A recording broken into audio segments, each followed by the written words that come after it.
Good evening, everyone.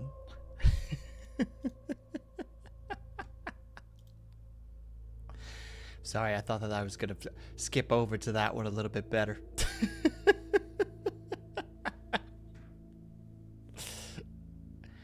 Let me make sure that I got everything ready, but hello, everybody. Hello, liar. Let me get this correctly. First of all, eccentric. Brian Blue, congratulations on first, second, and third, respectfully, of course. 1 pillow, ah. 2 pillow, ah. Where's the third one? Come on. All pillows, ah. Ow, bit my lip.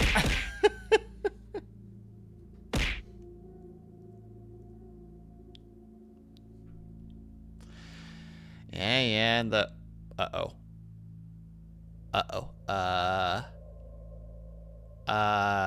Oh, I don't have the head pats on this scene. 1 second, Blue. Crap. What is that under? That is a media source, okay. Hold on. Should be a media, no, not VC, not VCL source, a media source. Headpat. There, okay, did it.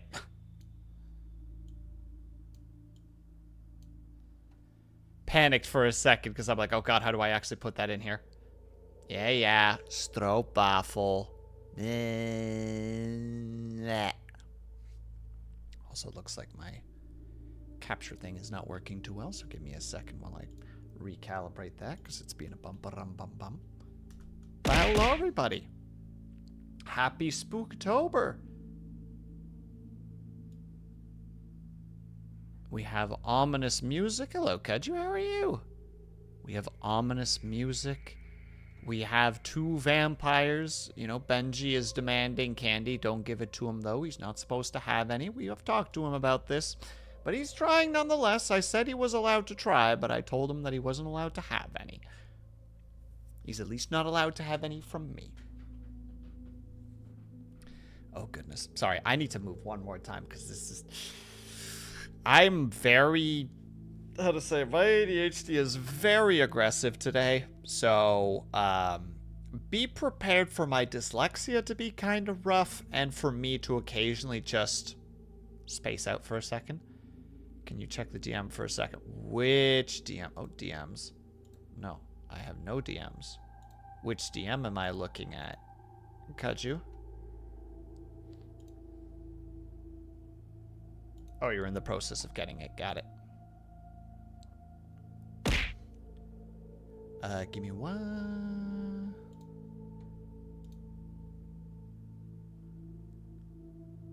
Oh, gosh, dang it, Kaju, you're right. You're right. One moment.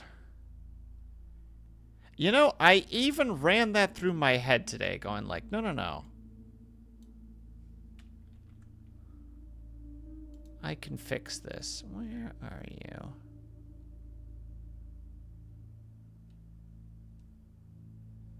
Oh, goodness, now I can't remember what's what.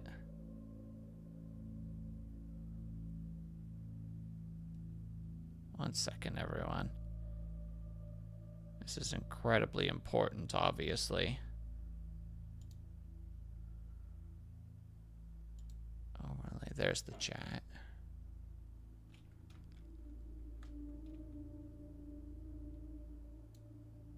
Yeah, it didn't get nudge Kaju. I just need to fix it. I think that's good. Let me one more second there. We'll put it right there. Yeah, I was supposed to fix that today, and I got caught up with things. Whoops. And hey, 4B, how's it going, my dude? And thank you for the hydrate, by the way, Ruby. All right, now give me 1 second. I need to go fix something, because I'm being dumb. Uno secondo. I don't know why this bothers me, but it bothers me, so I have to fix it now.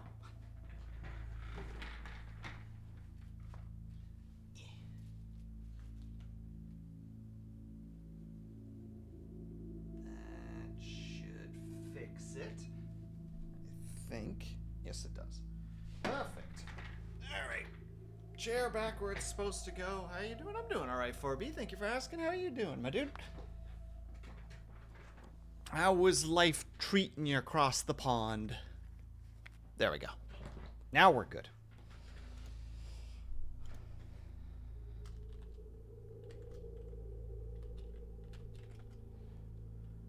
There we go. There we go.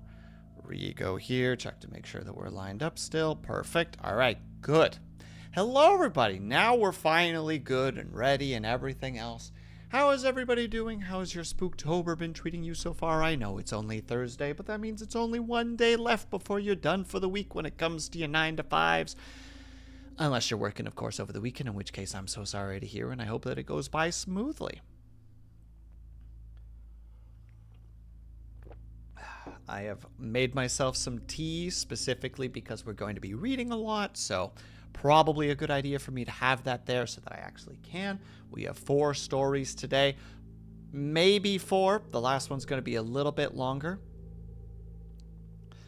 My 9 to 5 is 5 to 2, and I unironically love it. Ugh, but 5 a.m. Bleh.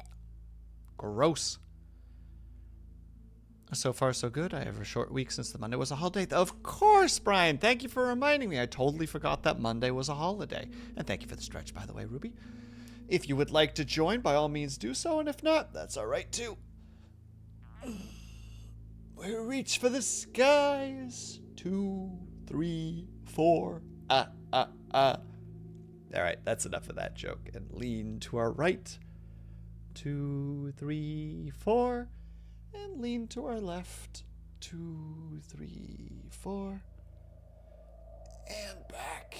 2, 3, 4. And we shake on our wrists. And by the way, Liar, how are you? Sorry, I don't think I actually asked that question, but I hope that you're doing well as well. And yeah, like the title said, be prepared. We're going to be having some potential little hiccups because dyslexia and ADHD. And also prior to this stream, I was being an emotional bum because I was like, I'm going to do one more quick mission in Final Fantasy XIV because, you know, like, we'll just zoom through that really quickly. And it turned out that that just happened to be a super intense, shall we say, mission. And it led me to be like, well, I mean, I can't just stop on that mission. You know, I got to go do the next quest. And then I did that quest, and I think I did the quest after that, and it was like...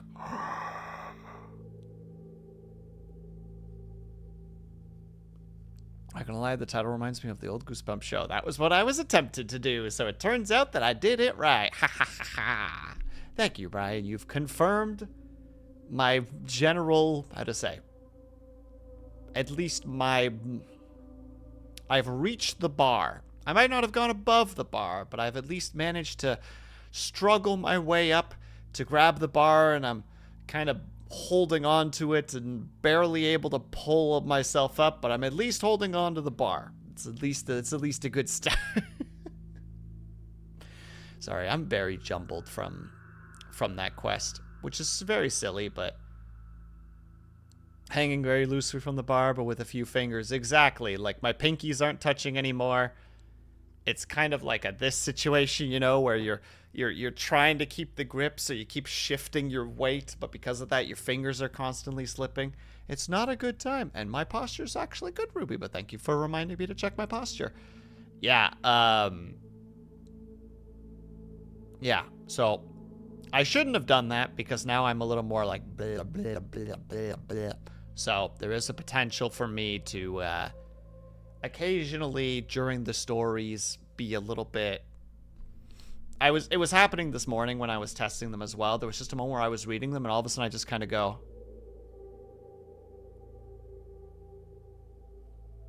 oh, right, I need to keep going.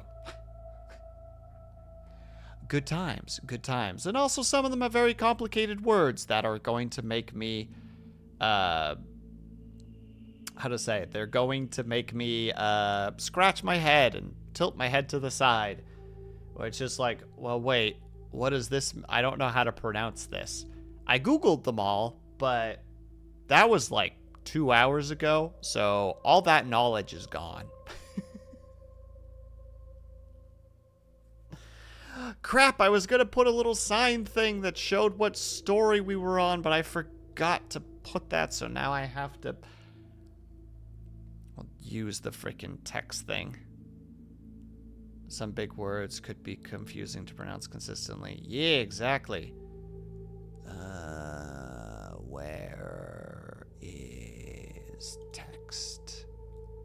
We'll call this current story.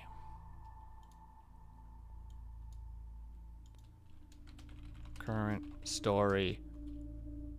It's not going to be this big, obviously. We'll set it to like... Okay, that's too small. On the fly, figuring things out. My favorite. There you go. Current story. Nailed it.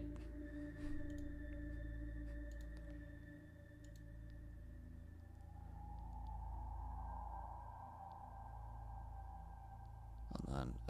There's a poem, which I wouldn't suggest you read, as that would be mean. They'll maybe listen to if you find it read out loud.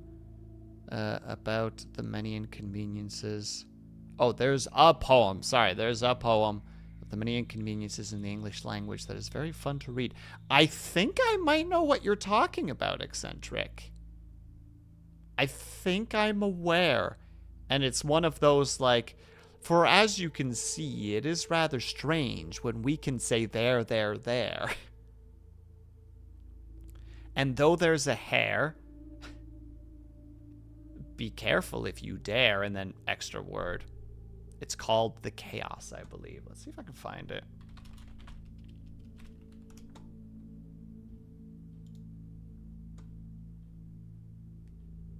Is it Dearest Creatures in Creation? Study English Pronunciation?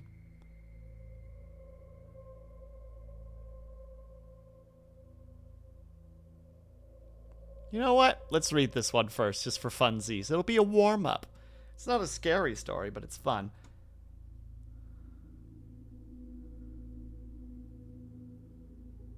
Oh my god, I can see that this is going to be a rough one, but we're going to try. Current story, the chaos. Put it above my head.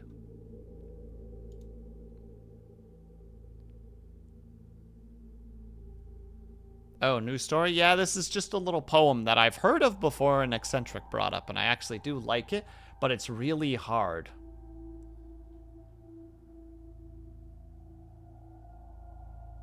So, Chaos by Gerard? No, Gerard? Gerard. Noist Turnanite. Turnanite? Oh god, that is one heck of a... That is one heck of a weird name. Alright, so... Dearest creature in creation, study English pronunciation.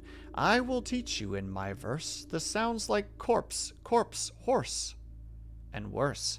I will keep you, Susie, busy. Make your head with heat grow dizzy. Tear and eye, your dress will tear. So shall I, oh hear my prayer. Just compare heart, beard, and herd. Dies and diet, lord and word, sword and sword, I don't know how to say that word specifically.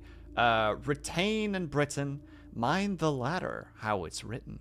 Now I surely will not plague you with words such as plague and argue, but be careful how you speak.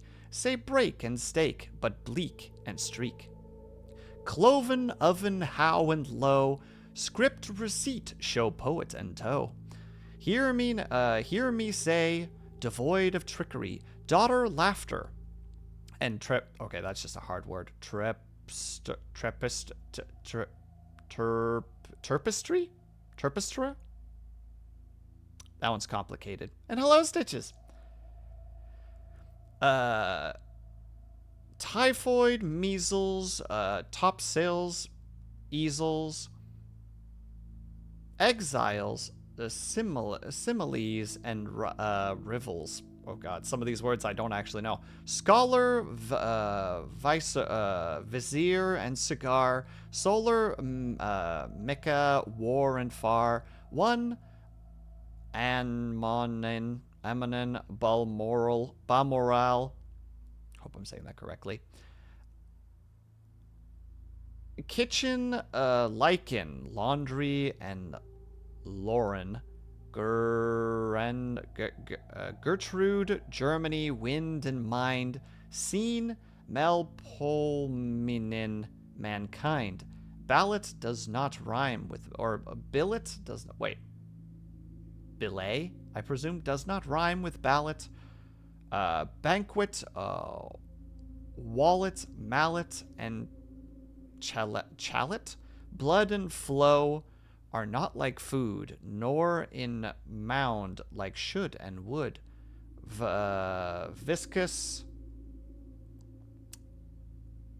viscount, load, and broad, toward, to forward, to reward. I don't know if it goes further, but that's all I have on this particular page. Though it looks like there's more to it. In which case, I'm sorry, but I don't know where to find the rest. And hello, Solarcy, how are you?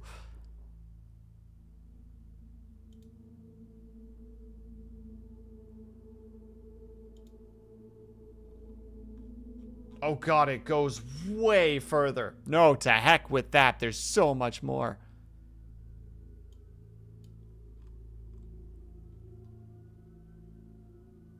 I don't even know where I was.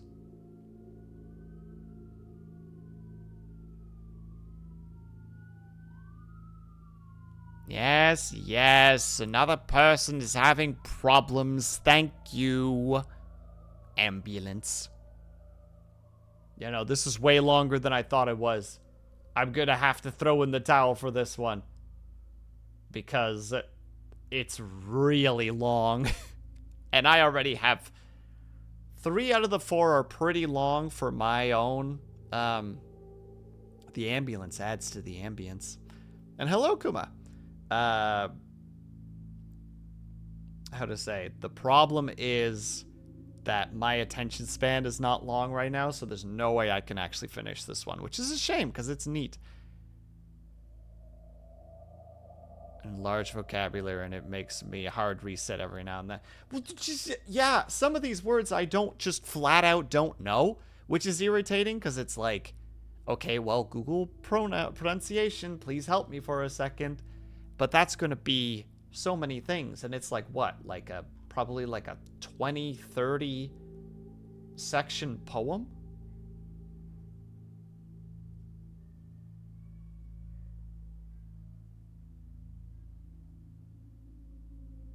Yeah, this is too complicated. Would recommend people reading it, though. If you do want to read it, here you go. There it is. Boop. And yeah, Ruby, I believe roughly so. How to say? One is short.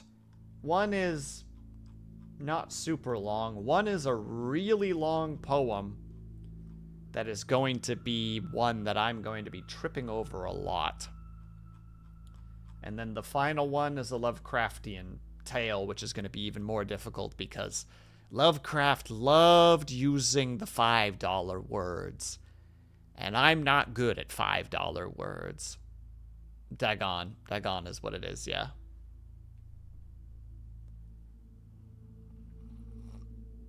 Which I recognize for some reason. I think I've read it before. What about 250? Well, I can handle 350. But that's as far as I can get.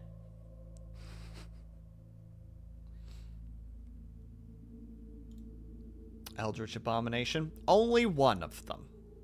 Brian, not to,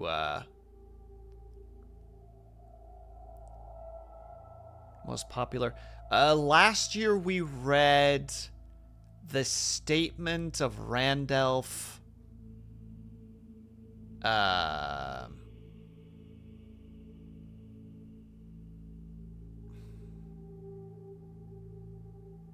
I don't remember the second part of the name. Hold on. The Statement of Randolph Carter, that's it. We read the Statement of Randolph Carter last year, which I liked. I thought was very good.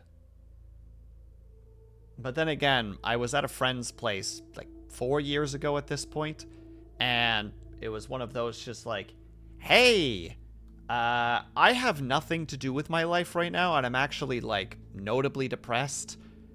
And my friend's just like, yeah, you should stay here a couple days just to get your mind back in order. And I'm like, probably a good idea. And they're like, but we do have to leave from time to time to do our own thing. And I'm like, that's fine. I won't cause any problems. Heck, I won't leave the couch.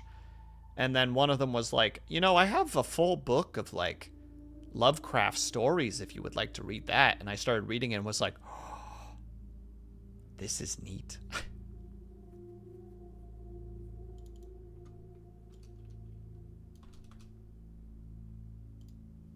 I would like to one day read The Rats in the Walls, but the problem is that there's some concerning language in there.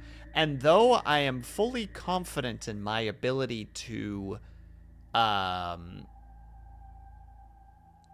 to say it?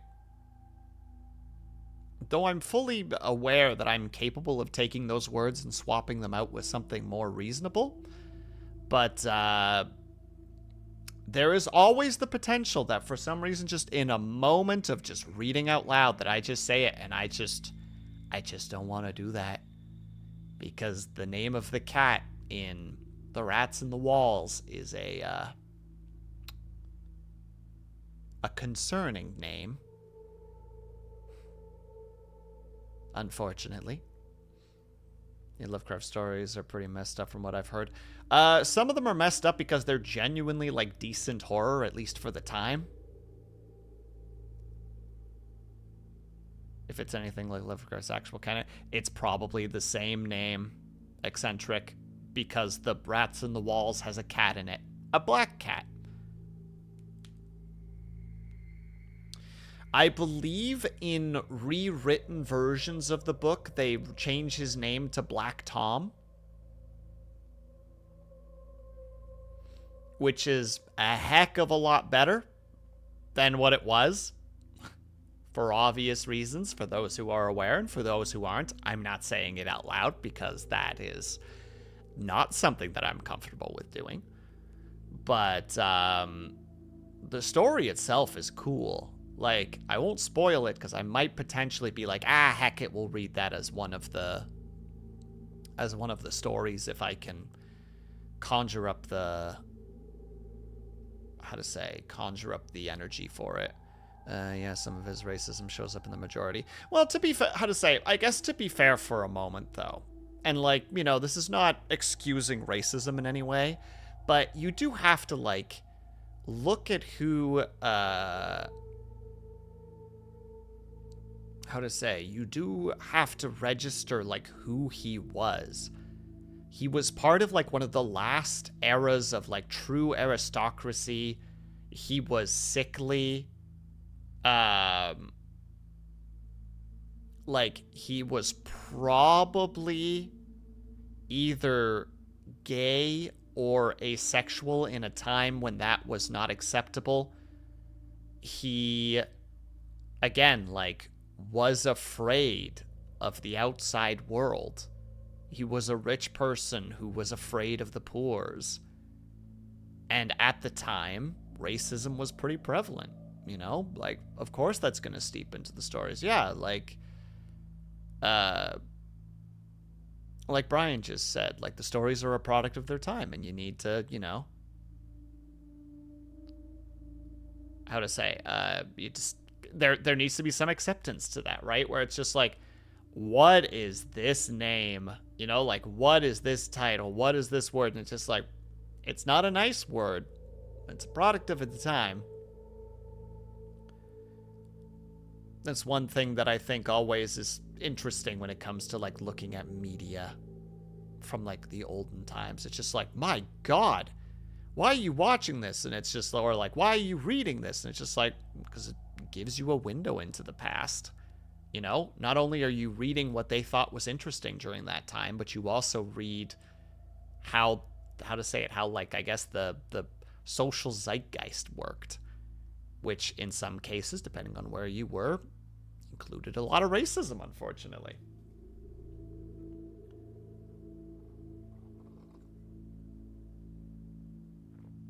But he also had a horrible life and died young. Exactly. I think he was basically penniless by the time he died.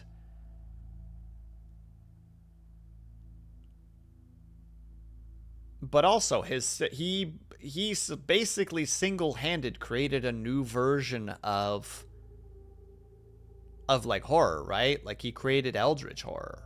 I think he might have helped build a little bit, because if I recall correctly, he was actually in correspondence with a lot of other writers, which is really neat.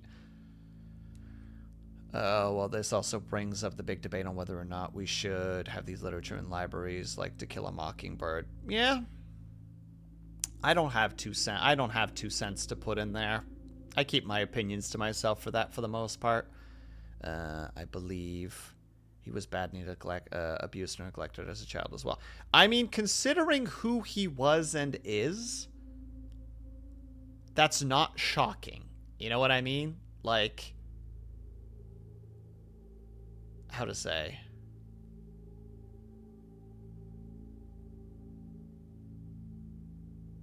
If I recall correctly, Lovecraft did renounce his racism later in life. Oh, did he? I would need a citation of that, but that would be nice. That, like, on his deathbed, he was like, mayhaps I was wrong. There was a... This is a bit of a tangent, but kind of, how to say, similarness. There was a man who... He was a European, and this was, like, several hundred years ago. I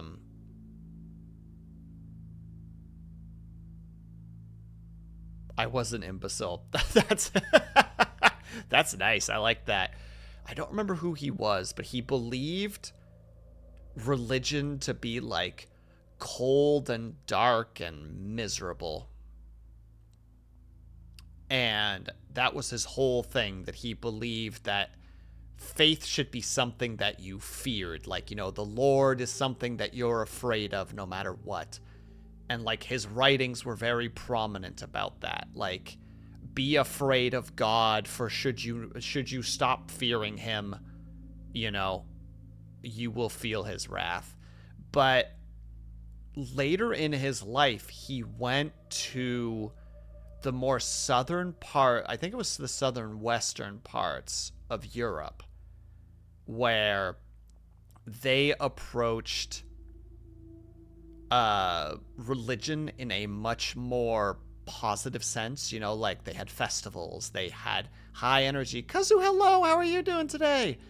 They had, you know, like, this much different opinion on how religion worked. Like, religion was something to be celebrated. Like, the Lord was something to be celebrated.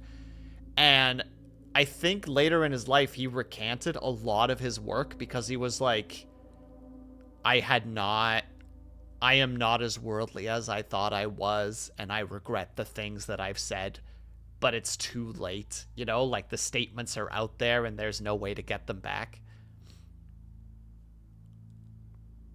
Cosmic horror is similar to sci-fi horror, as it usually involves the cosmos, but it focuses more on the unknown or the unknowable. Exactly, Eccentric. The idea that there are things out there that are so immense that us even attempting to comprehend them will drive us mad. I think you could argue to some extent that it's the idea of, like, how to say it, technology past a certain level is indistinguishable from magic because it's just so far gone. I must unfortunately sign off for the evening as I need to pack up my computer. Not sure I'll sleep after those spooks. I'm sorry, Solarsi. Please have yourself a good sleep. I'm sorry that it hasn't been spooky yet. I swear we'll get to the spooky. Now, mind you, none of this stuff is truly spooky. It's very... I find all the stories that I've read so far that we're going to be reading today, I find them fascinating. I love the concept. I love the thought process. I wish I could come up with stuff like this.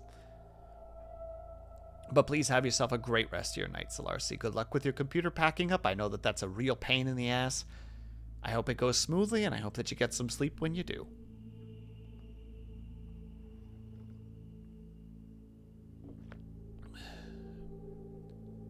And then I tried to appeal to the specific fear that led humanity to be to put here be monsters on maps. Ah.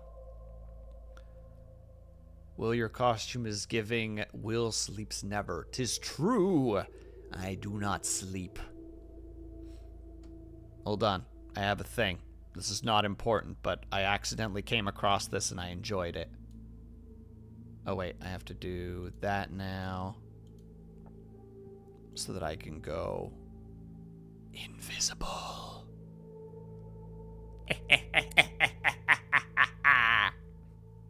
I'm in your walls and you can't see me. I actually like this a lot too. Like, just not quite see-through, but silvered. Hold on. And then we go like this. Perfect. Yeah, I came across it when I was trying to do some chroma key stuff. Wait, you look good with silver hair? Silver hair... Why do you think I like 4B so much, Blue? Because that silver hair. Mwah. Just looks good, you know? I'm sorry, 4B, if you're still there. I'm sorry. It all makes sense. It's true. I don't do waifus or husbando stuff, but silver hair, it calls to me. Hello, Navek.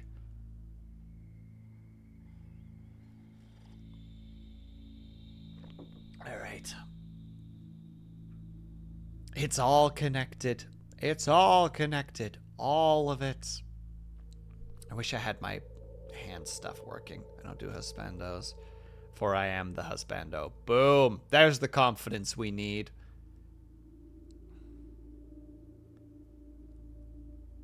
What flavor tea are you having?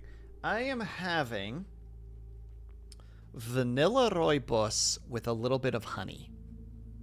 It's unfortunately a little bit too warm for my liking in here to drink tea, but with the amount of reading that I'm going to be doing, I need a little bit of honey in my system in order to,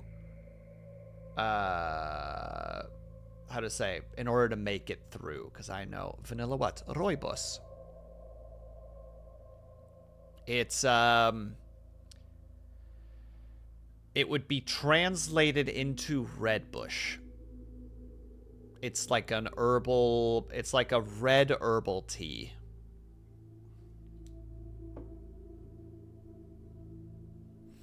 Hold on, let me look it up. Rooibos. Rooibos, or no way in hell I'm going to be reading that properly, is a broom-like member of the plant family name that grows in South Africa, in the South African something biome. Yeah, that makes sense, because rooibos is very Afrikaans.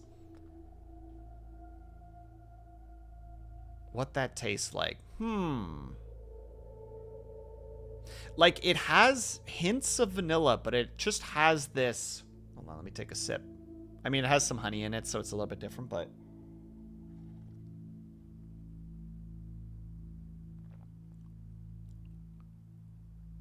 I don't know. It's kind of a soft tea, I think is the best way to describe it.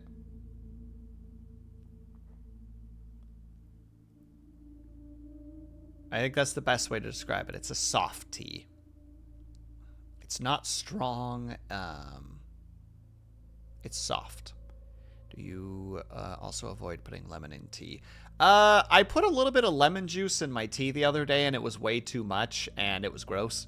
I normally don't put lemon in my tea, but that's just because I was never raised to do so. I used to drink, as I was always told when I was younger, baby tea, which is baby tea, which is basically, in comparison to hard tea being something with like a crisper flavor, like a black tea, you know, like an English breakfast, an orange pekoe, Oh, what's the other one I'm thinking of? Irish something. Like, those have, like, a sharper flavor to them. Whereas, like, this is more mild. Like a chamomile. Like, chamomile is a mild tea. This, I would argue, is similar because it's an herbal. So it has, like, it has less of, like, a bite to it, if you will. I hope that makes sense, Kazu. I'm not the biggest tea connoisseur, and I'm even worse when it comes to explaining things, but hopefully that makes some semblance of sense. But yeah, back in the day, I used to drink what my mom would call baby tea, which is baby tea, which is like red rose / orange pico with milk and sugar. And then one day I was just like, hello, riders. And then one day I was just like, I think I'm just going to drink it plain. And then I did. And then I started trying out some new and different types of tea. Like at the moment, I have rooibos with vanilla, like I'm drinking right now. I have peppermint tea. Hello, Ling. I'm sorry I couldn't make it to your stream today. And I have orange pico, but I try to avoid the red rose a little bit because it has caffeine in it, and caffeine can mess with me a little bit in a good and a bad way. You good fam? No! I missed your stream, but I feel bad. I'm sorry. I tried to, and then I started playing... I was playing Final Fantasy 14. I made mistakes. I was playing story. I can't say any more than that because I don't want to spoil anything for anyone, but... You got the neutral good ending. Hell yeah, my dude! That's good, isn't it? I think that's good. I hope that's good. Still gotta get the true ending. Well, I believe in your abilities to do so, Ling. Hold on, I'm gonna do one thing. Ooh. I'm gonna do one thing. Wait, there's a new tab now? Oh, God. Twitch has changed things and I didn't realize. All right, well, I have to look at that later.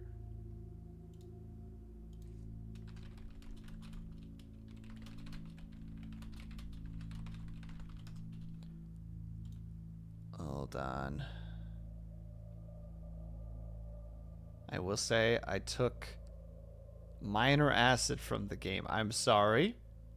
So I'm gonna grab some Tums. Ah, I see. You got acid reflux. Where do I need to be again? Brain, please. Right there. Right there. Because we're gonna be reading, and I would like to later edit out the audio so that I can put it on YouTube, I'm going to be removing the pillows and the Z's and the sleep attack, and just like sound effects in general. So, before I do that, I will give you guys 1 minute to spam pillows and sound effects all you want, because it seems unreasonable for me to take that away from you.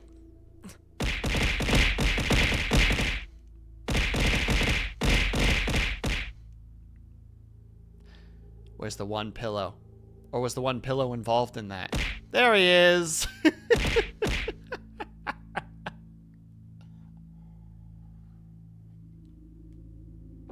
Alright, then in that case, we're gonna go turn them off.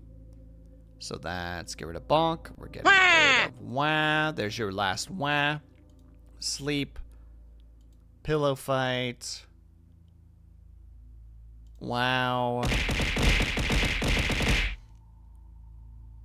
Hotter than Will. Someone's thirsty. Realistic knocking. Oh, I still have the workout stuff. The sleep attack. And the rest is all fine. We will work with the rest. There we go. There we go. There now. All right, let me know if you guys see anything on that list that can make noise or throw things, just so that I know. Also, apologies for any messages that I missed. I got a nice jasmine tea. Ooh, I haven't tried jasmine before, riders. I would like to try it at some point. Hold on, I'm gonna scan as well. First, second, third, stretch, posture, stinky note. Oh, I'm also going to get rid of that. I'm going to get rid of the stinky note because I don't want to be covered in stinky notes when I edit this. I know I'm being selfish right now. Wink.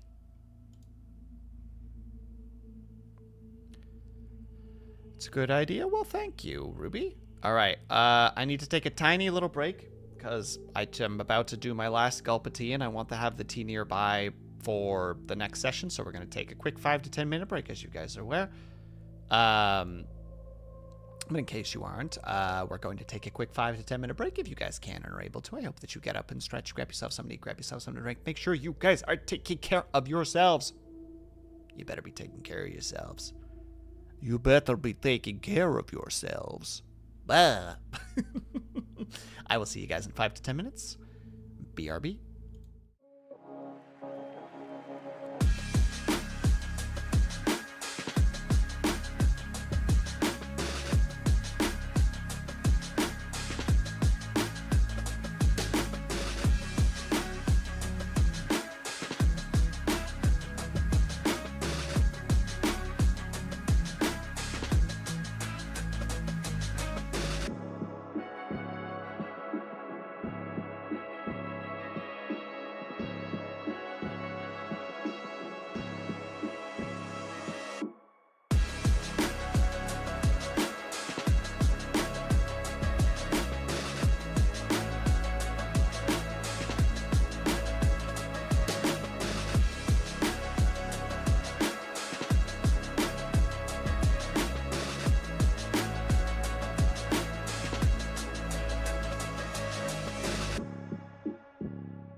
We're back. All right. So, hello, Dorn. How are you? So the first story is the dream of...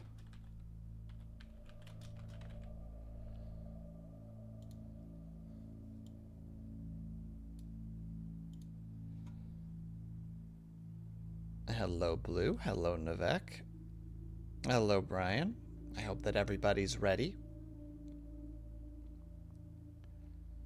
I think the story's supposed to be The Dream of Eugene Aram.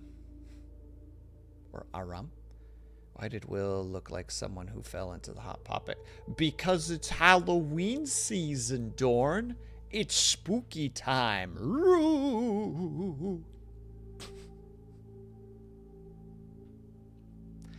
And besides, I have fags. Fear me. Like a lion will in your eyes. Make me think of the song Bloody Tears from Castlevania 2. I don't know the song, but I'm glad that I'm causing remembrance to games of old.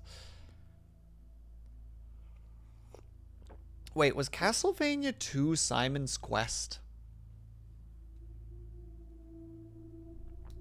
What a terrible night for a curse, etc. I don't remember. I mean, I've never played the Castlevania games, so I can't say crap. But, you know, I watched Sequelitis. That counts, right? Haha. All right. Disclaimers on a side note. When I start reading, I will probably not look at chat until I'm done reading. It's not the intention. But, or it's not, how to say, don't take it in any negative sense. I just, once I'm I'm going to need to keep going to the best of my abilities, because otherwise I'm going to lose my place, and that's just no good. And they'll be sitting there going like, where was it again? It was around here. It was here somewhere. And then I just die. Just straight die. That's not true. I'm being dramatic. What if sneezing interrupts you? Well, then I sneeze and then I go back to reading. Easy enough. Same with if I get lost on my own or if something catches my attention and I need to respond to it. We just keep going. Easy enough.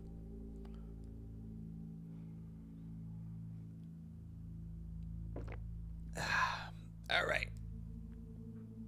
One last stretch for myself. Because, of course, the first story is making me nervous.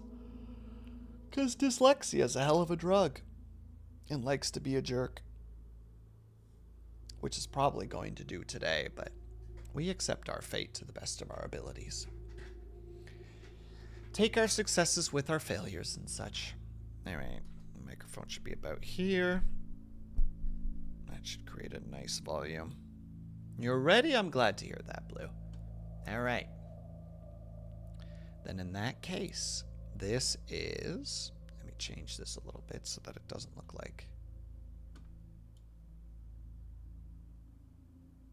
There we go. Yeah, that'll work. Alright. Then in that case, this is the dream... Wait, I don't need to have current story written there. It could just be that.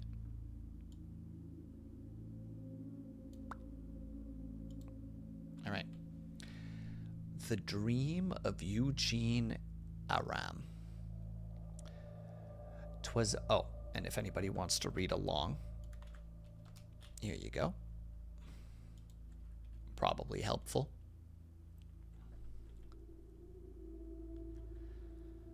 "'Twas in the prime of summertime, an evening calm and cool, and 4 and 20 happy boys came bounding out of school. There were some that ran and some that leapt, like troutlets in a pool. Away they sped with gamesome minds and souls untouched by sin. To a level mead they came, and there... Ah, crap. Already starting. And there they drave the wickets in.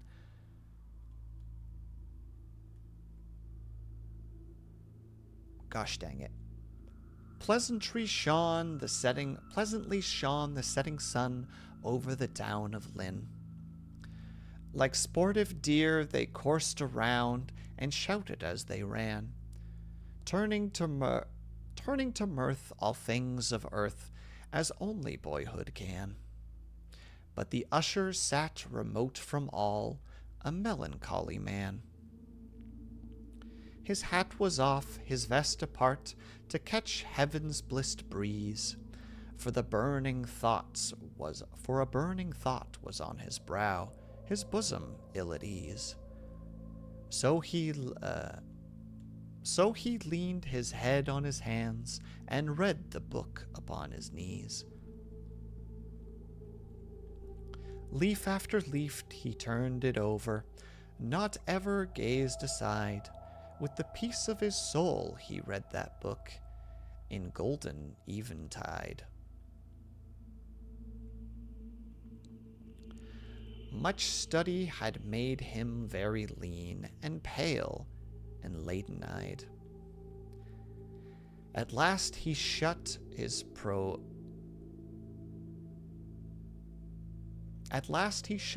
ponderous tome with a fast and fervent grasp. He strained the dusky covered closed. And fixed the brazen hatch. O God, could I so close my mind and clasp it with a clasp? Hello, Mom. Frick. Fine, I'll do those really quick, but I should not have looked, sorry. I should have technically turned those off too, that's on me. I'll stretch really quick. Did the hydrate.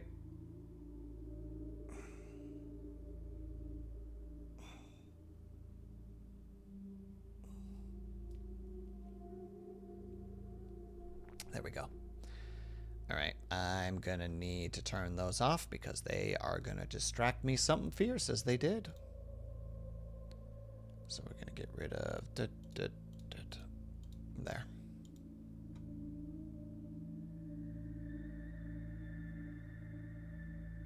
People know you won't see chat. That's fair, Blue. I'll get to it next time because I just want to get through this one because I've already started.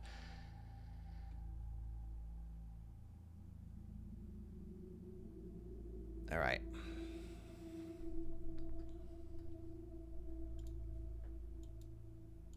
Where was I?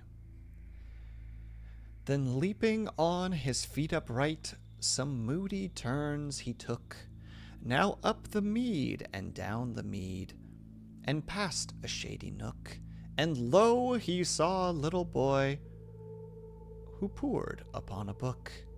My gentle lad, what is't you read, romance or fairy tale? Is it some historic page of kings and crowns unstable? The young boy gave an upward glance, 'tis the death of Abel. The usher took 6 hasty strides, as smit with sudden pain, 6 hasty strides beyond the place, then slowly back again. Here comes the boy. Gosh dang it! He as in evil, he as in evil, he as in evil, he as in evil. There's no way for me to escape the distractions. Thank you, Haya, for the resub. It's appreciated. I'm trying so hard to remove all distractions from my ADHD brain, and somehow I can't catch them all, but thank you for the resub. It's very appreciated. Oh god, no, I have no idea where I was anymore.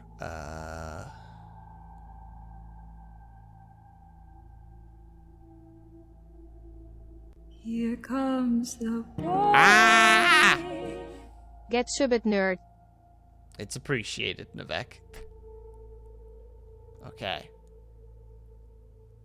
Frick, where the hell was I?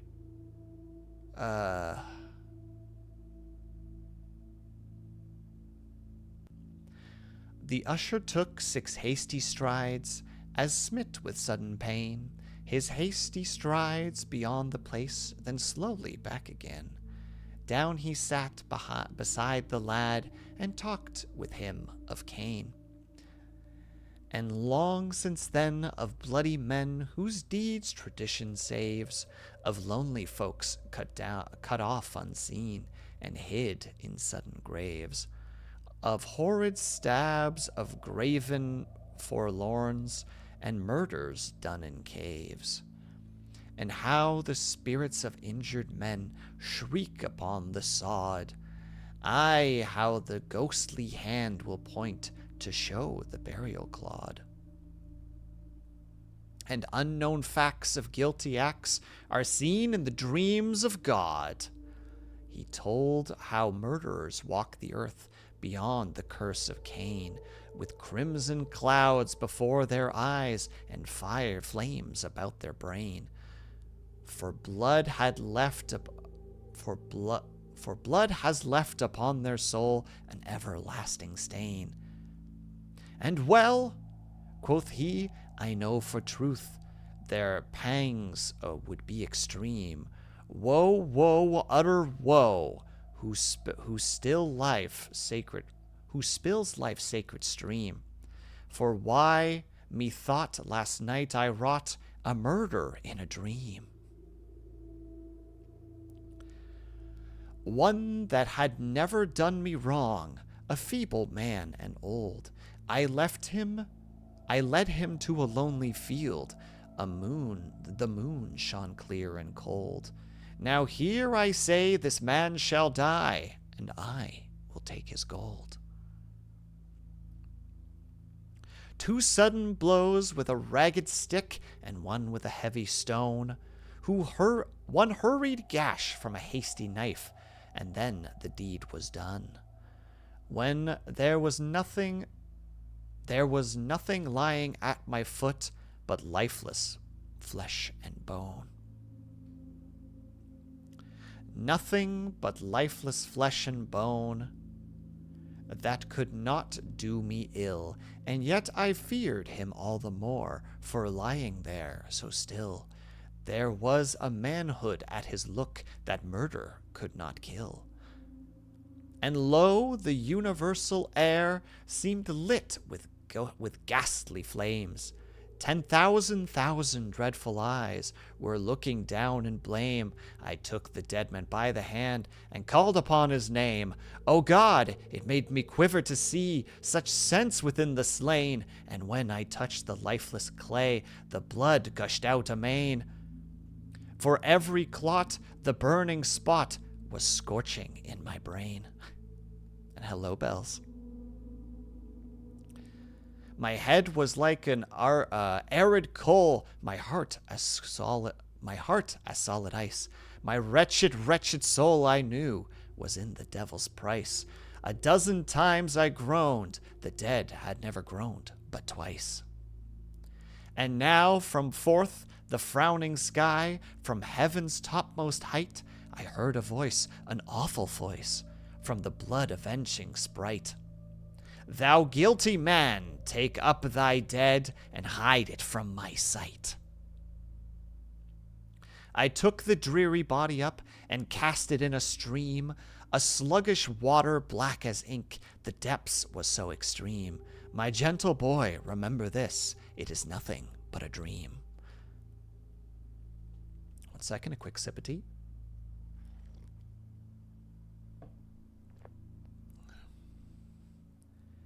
Down went the corse with hollow plunge, and vanished in the pool. Anon I cleansed my bloody hands, and washed my forehead cool. I sat amongst the urchins young that evening in the school. O heaven, to think of their white souls, and mine so black and grim! I could not share in childish prayer, nor join in evening hymn. Like a devil of the pit I seemed, mid-holy cherubim. That's it. And peace came with them one and all. And peace came with them one and all, and each calm pillow spread. But guilt was my grim chamberlain that lit my way to bed, and drew my midnight curtains round, my fingers bloody red. All night I lay in agony, in anguish deep and dark and deep. My fevered eyes I dare not close, and stared aghast at sleep. for sin had rendered unto her the key of hell to keep. All night I lay in agony, from weary chime to chime, with one besetting horrid hint that raked me all the time, a mighty yearning like the first, fierce impulse unto crime. One stern, tyrannical thought that made all other thoughts its slave, stronger and stronger every pulse did that temptation crave. Still urged me to go and see the dead man in his grave. Heavily I rose up as soon as light was in the sky, and sought the black accursed pool with wild misgiving eye. I saw the dead in the river bed, for the faithless stream was dry. Merrily rose the lurk and shook the dewdrop from its wing, but I never marked its morning flight, I never heard it sing, for I was stooping once again upon the horrid thing. With breathless speed, like a soul in chase, I took him up and ran. There was no time to dig a grave before the day began. In lonesome woods, with heaps of leaves, I hid the murdered man. And all that day I read in school, but my thoughts were otherwhere. As soon as the midday tasks were done, in secret I went there. A mighty wind had swept the leaves, and still the corpse was bare. Then down I cast on my face, and first began to weep.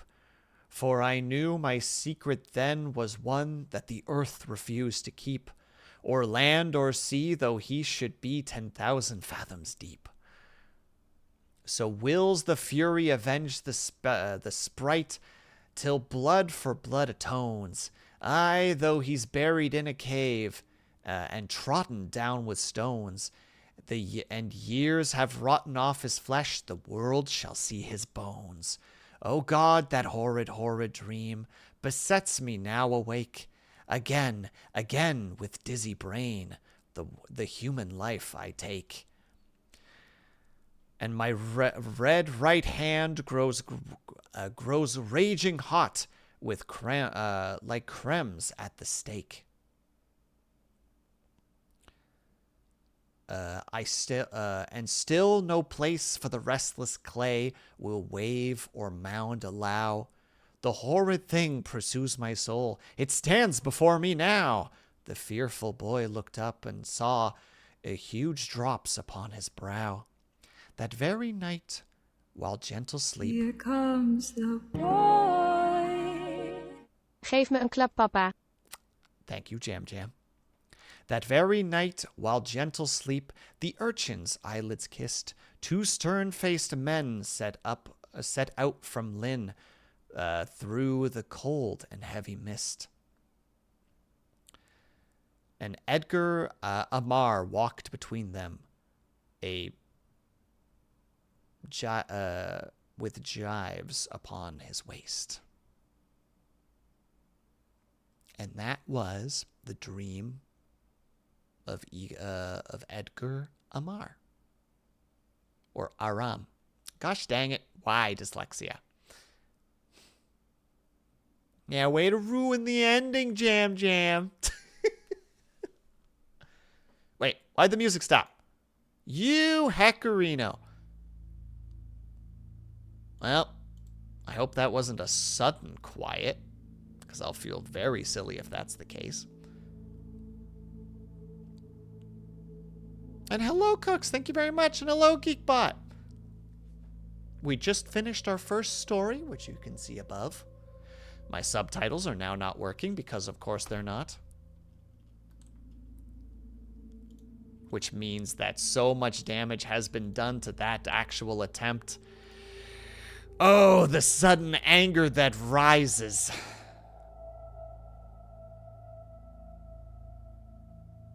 How much of that story was not subtitled, chat? How much? Too much, probably. Let me go look at the VOD for a second. And get bitter about it.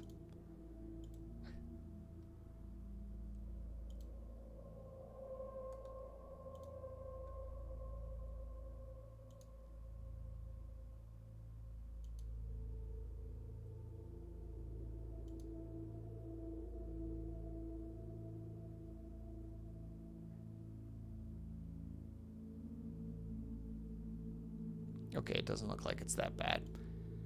Oh my god, it's Eugene. I can't even say words right. Well, is what it is. More story, Will. I will try, Geekbot. We have 2 more well, we have 2, maybe 3 more stories, depending on where we're at.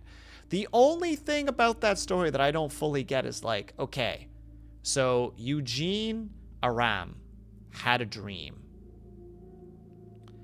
And it was a dream of murder, and he confesses the dream to a boy.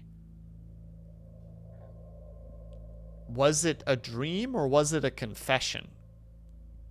Like, I don't know. And no problem at all, Cooks. You have yourself a great lurk. The truly scary part is stuff not working. Ugh. You right. Sadness. Yeah, we need Flossie. Flossie, where are you? Flossie! Did he dream of running over one of it? No, no, no, no, no, no, no, no, no, no, no, no, Bells.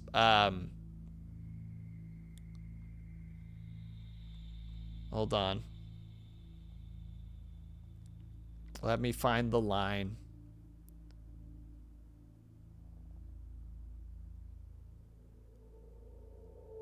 Yeah, there you go. For why methinks last night I wrought a murder in a dream. One that had never done me wrong, a feeble man and old. I led him to a lonely field, the moon shone clear and cold. And now here I say, this man shall die, and I will take his gold. 2 sudden blows from a ragged stick, and one with a heavy rock, a hurried gash from a hasty knife, and then the deed was done. It was a murder for money. And hey, TK, how's it going, my dude?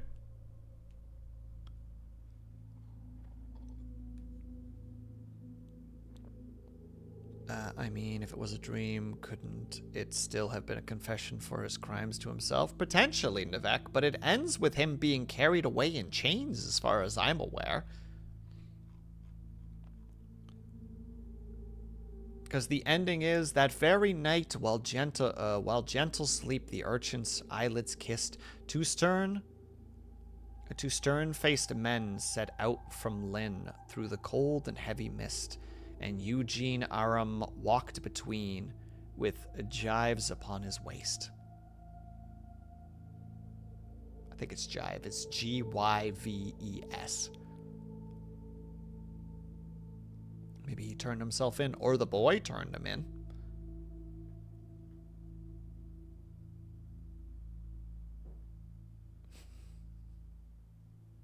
But regardless, he's at least going to be tried, but they'd have to find the body, right? I don't know. I was pondering about it after reading it, just being like, well, wait. Maybe I turned him in. Bells, how could you? It was just a dream.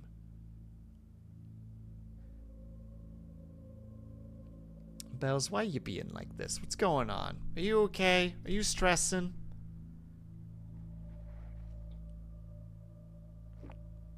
Also, again, to say one more time, thank you everybody who did the resubbings, which I believe were Haya, Nivek, and Jam Jam. It is appreciated. Sorry, just when I get focused on a story, distractions are mild annoyances, but don't think that I don't appreciate what you're doing or what you've done. That's not the intention.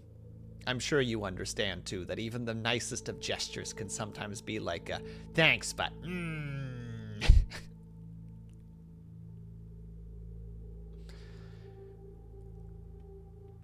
Bells doesn't take the you cheated on me in my dreams lightly. Oh, I see.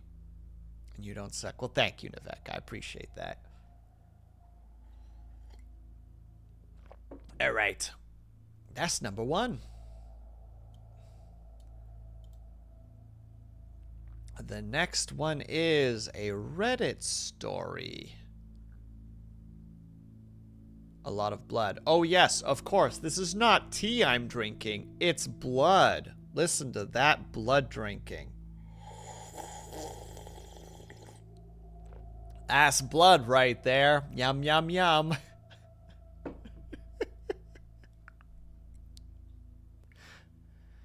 What type of blood is your favorite?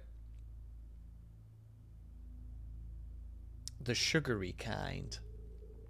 The kind you get 2 hours upon someone eating several types of cookies.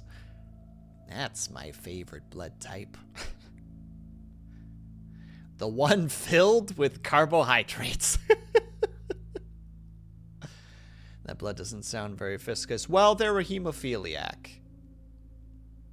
Bells, don't judge them. You'll get diabetes. No, I mean... We'll say AB. Because they're the universal receiver, right? Whereas O is the universal giver. So what the least I can do is pick the kind that is the most greedy of blood types.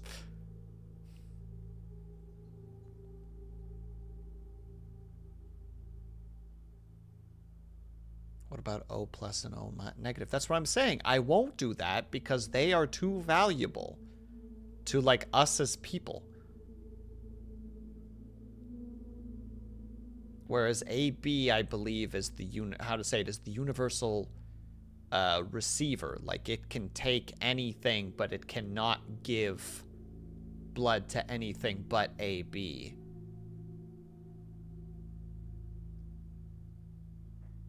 Whereas O is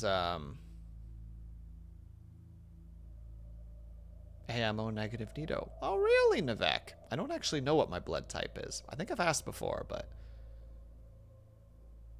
Before COVID, I used to give... Heck yeah, my dude. A salute to you.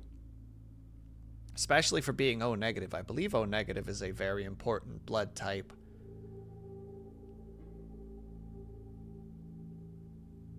But yeah, I don't know what my blood type is. I would guess it's probably A or B. Will, did you like the story? I did like the story. It had a cool feel to it. I love old-timey poetry like that. It just hits something. It hits this weird, like... I don't know how to describe it. I'm A+. A perfect score. I'm glad that everybody here knows their blood type. I wish I knew my blood type, but... I don't know what to call this story, so I guess I'll just name it the title that they give. Died in 2023. I've spoken to her 9 times since then. It's a long title. I should not give punctuation there.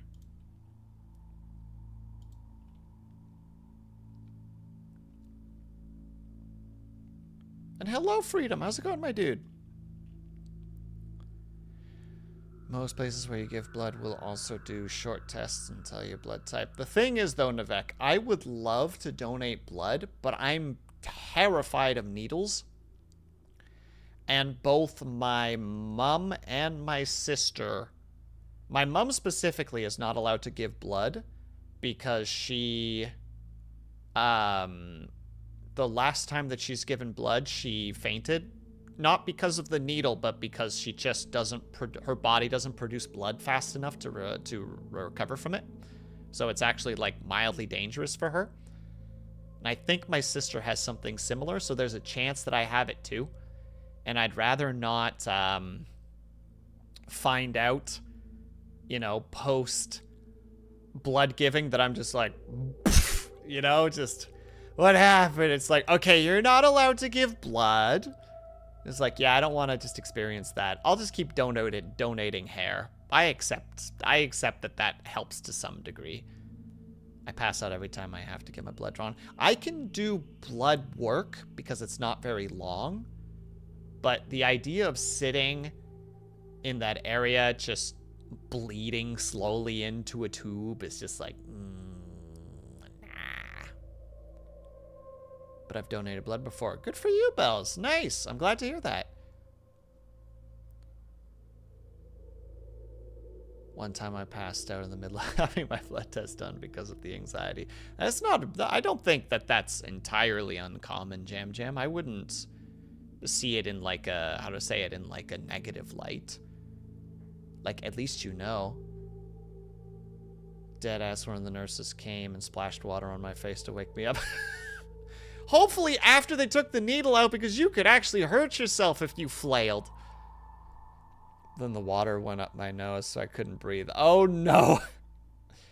I actually like when the needle goes in. I'm sorry.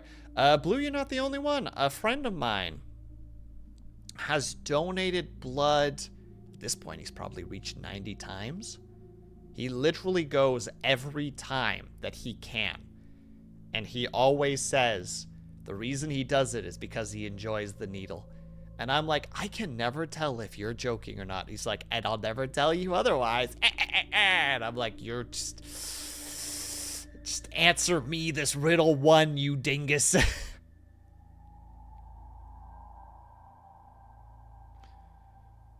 Anemic people can't donate blood, right? I believe that's correct, Ruby, because their blood... one, they already have problems with their red blood cells. I think it's their red blood cells. And two... yeah, I think that's not a good idea.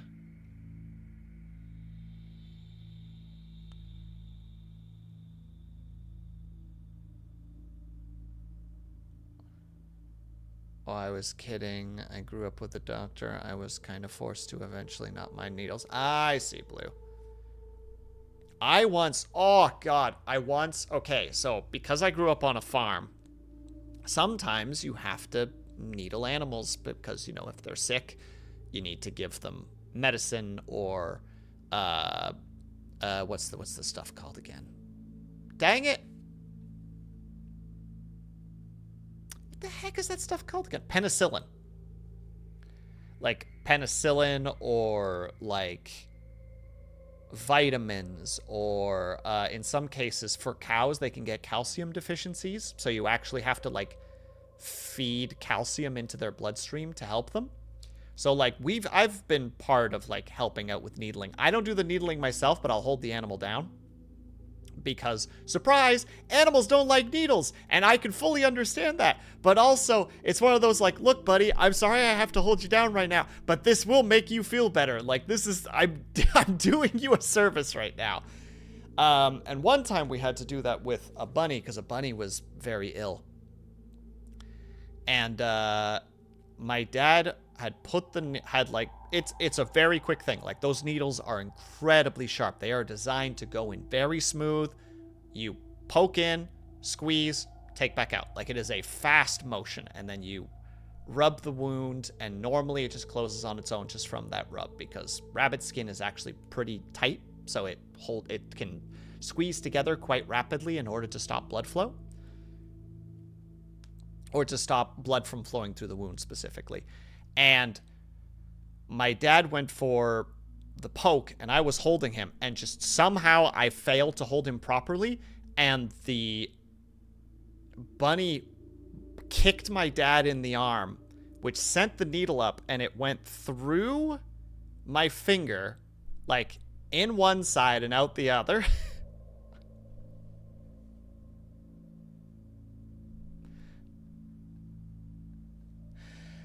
And I was like, fuck! Because it hurt. And the stuff is not good for people.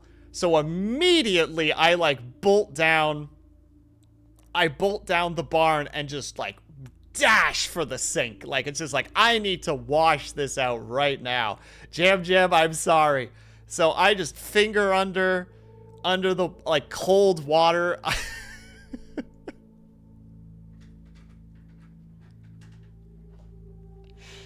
And I was bleeding pretty bad, actually, all things considered. And then finally at one point it was just like, oh my God, I'm not going to be able to make it to like that. I'm not going to get to the house fast enough to get a Band-Aid. And we just, for whatever reason, didn't have a Band-Aid in the barn. So we had some, not gauze, what was it? We had some cotton balls. So we forced the cotton ball on it, and then I pushed a cotton ball on the wound and then taped it closed. Or then taped it really tightly around my finger until I could get back to the house and actually put, like, proper stuff on it.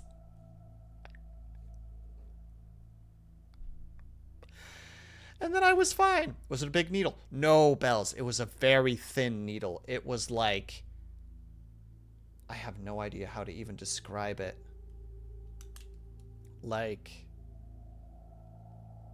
Hold on. Where's that measuring tape? And that's not even the scariest wound that I've taken before. I've had one that was way worse. Hold on, so that would be 1/2 inch, 1/4 inch, 1/8, 1/16. It was like a 1/32 of an inch. Probably smaller.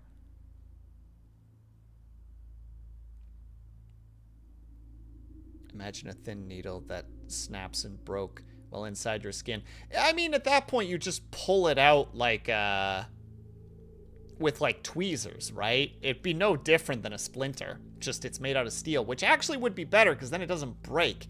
It would just be a shard of steel that you just pull out of your skin. It's already made a wound. At that point, just stick the tweezers in and dig it out. I say as someone who has pulled out some pretty nasty splinters out of my hand before. I had a splinter in my right palm once that was about 1/2 inch long and about... Oh, let me look at this again.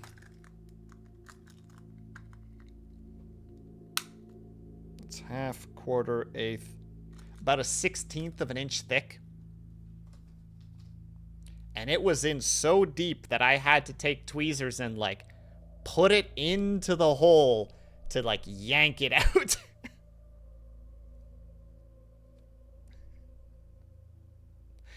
And again, that's not the worst injury I've ever had.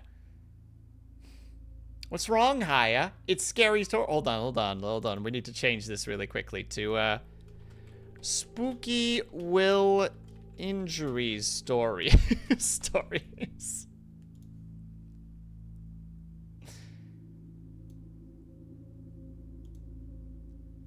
I had my knee split open after being body checked by a child on rollerblades. Oh, freedom. Yeah, I've had my knee completely struck open before as well. I was climbing as a kid on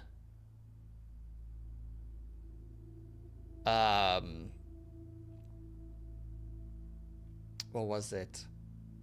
On a ground silo, and it had a bunch of rebar sticking out of it, and I tried to jump from one spot to another, and I didn't jump properly, and I sent rebar across my knee, and I was just wearing shorts, so there was no skin left on that knee. It was a lot of blood.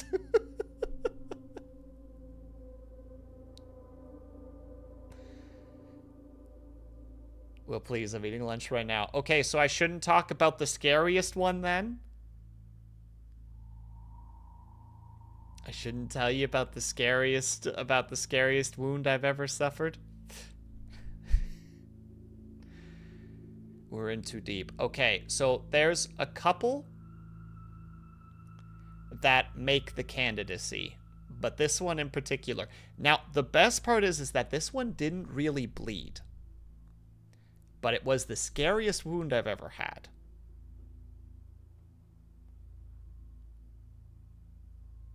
The wound was triangle shaped. Ooh, wow, you hit it in a very particular shape then, Freedom.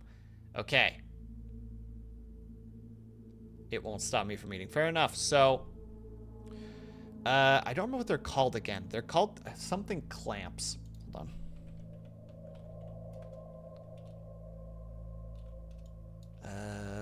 I think they're called pipe clamps. Yeah, they're called pipe clamps. Oh, sorry, they're steel rigid pipe clamps. No, that's not the correct one. That's the one. The stainless steel worm gear clamps. That's what I'm thinking. Hose clamps.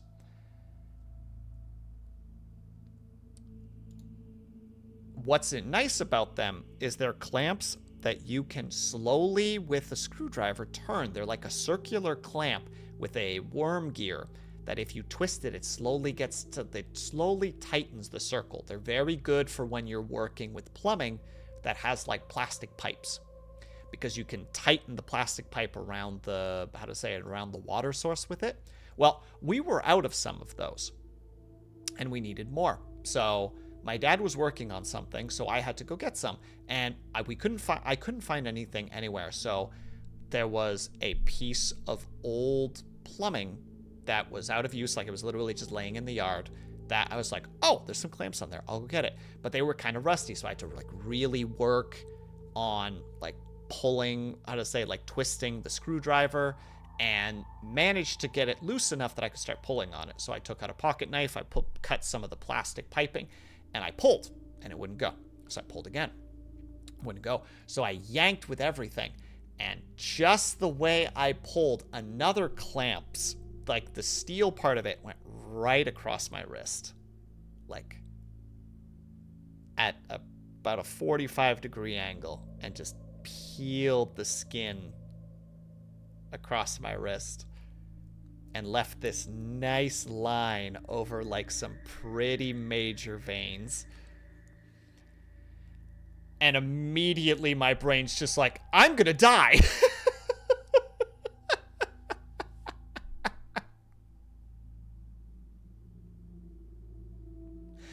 So I bolted to the house and just like self-preservation panic, like tore open the screen door, bolted through the kitchen to the bathroom, like stuck my arm under the sink while also like trying to open up the first aid kit. And then I just like grabbed one of those big long band-aids and just like checked the wound, and I checked to make sure that it was fine. It was barely bleeding, but it was really in a scary spot. So I just slapped the band-aid on it and just like pushed it down, and then like tied it off with something else. Anyway, I can't remember what I put over it. I think I grabbed some of that like fiber gauze, and like literally tied it around the wrist and like tightened it to just hold it in place, just like in pure like, I need pressure on this and I need it to stay having pressure. So I just like didn't use my right hand for a portion of the day, just out of just the purest paranoia. And then afterwards I checked it, and I slowly pulled the band-aid off, and like the skin that had been like shaved was like pale, but it hadn't gone deep enough. Like if it needed to go through the 3 layers of skin, it had maybe gone through 1.5. And that's like the scariest wound that I've ever had. That was genuinely one where I'm like, I'm going to bleed out, you know, in the laneway right now. That was my first thought. It's just like, my dad is somewhere else. He is going to get to me and is going to see just like a stream of blood coming from my wrist. But I got really, really, really lucky and did not, in fact, land that cut the way it could. The second scariest one I've told before, and that was the one where we were working on dismantling that roof. So we pulled the roof off of this old, we pulled this roof off this old shed that we were going to tear down, and it managed to flip upside down. And hello, Kaju, welcome back. And hello, Kuma. Wait, have I said hello to Kuma? Regardless, hello, Kuma. The roof had flipped onto like invertedly, so the nails were all pointing upwards, and this thing was full of nails. And we were like trying to just kind of pull it apart a little bit so that we could pull it in chunks away. And just through just an unfortunate event, I was working on it and I tripped on something and I fell onto the roof with all those nails pointing out upwards. And my knees were perfectly between 2 nails. There was a nail resting between 2 of my fingers on each side where my hands had landed. And there was a nail pointing directly at my left eye about 2 inches on my eye, about 2 inches away from the point. And I just went, whoo. Let's just carefully get up for a second here and go back to work.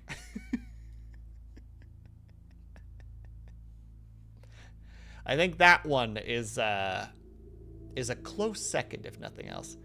You could have had a cool eye patch. It's true, Kuma. I could have had a cool eye patch.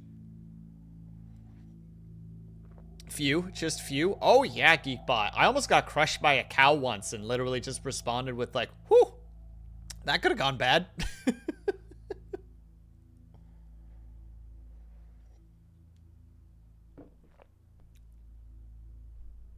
If you were a vampire, you would heal really fast. True, but I'm not. Yeah, I have lots of injury stories. And, Freedom, I don't know if I broke something or fractured something or, like, splintered something. But once I did something to my left ankle. I hopped off, like, the back of a pickup truck, landed on this little mound of dirt, and then my ankle just went 90 degrees in under a second. And there was some kind of a sound. I don't know if it was a pop or a crack or something else, but I just remember going, just hearing the noise and then hitting the ground and going, yeah! And naturally, you know, my mom is just like, do you want to go to the hospital? I'm like, nah, I'll be fine. Just put some ice on it. And it took like a month and a half or something for me to fully be able to walk on it again. The worst thing that happened to me on a farm was taking a wire fence to the back of the knee. Oh, one of my friends almost took a cable to his throat while he was biking really fast on his bike. And the only reason he didn't freaking, like, behead himself is because he noticed the sun kind of glinting on the cable. And, like, basically threw himself off the bike because he realized what was going to happen.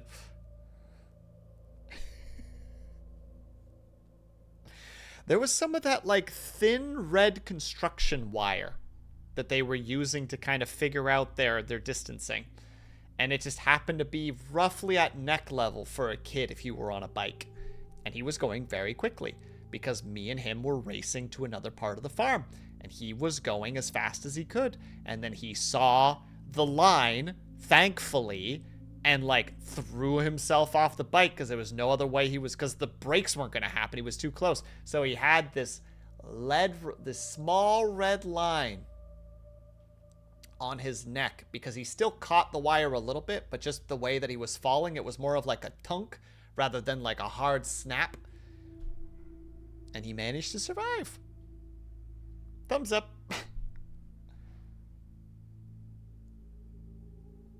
I landed square on my tush, but bruised the back of my knee pretty bad. Ooh, no fun.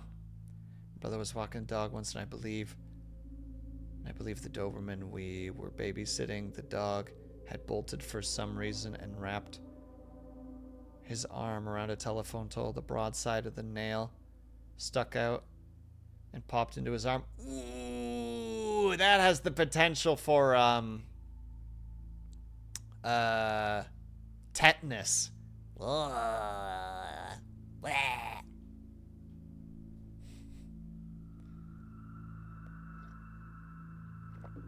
The most that I can compare to that is I took some some rusty sheet metal to my foot once.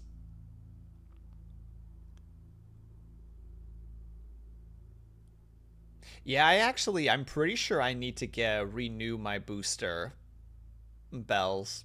Because, oh, that's right. I, cut my finger open on some rusty barbed wire, and then a lot of dirt and gunk and rocks got into it. And then after I had, like, cleaned it and, like, you know, put, like, hydrogen peroxide on it to kill as much of the bad as I could, afterwards I was like, when was the last time I had a tetanus shot? And then I checked and was just like, and like kind of like asked my mom. She's like, it was probably about this long ago. And I'm like, that's past the 5 years. Google for a second, like this was during COVID, so I was just like, hey, COVID shots. Well, how does that work with tinnitus? Or not tinnitus, tetanus, like boosters. And I check, and it's just like, yeah, you can't have tetanus boosters for like X amount of time after like one of the COVID shots. And I'm like, I had that COVID shot like a week ago, and it says that I can't do it for like a few months. Oh boy. Well, it's in God's hands now, baby.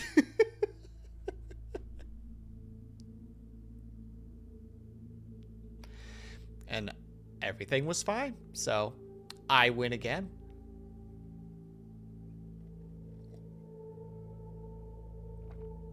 All right. Here's what we're going to do.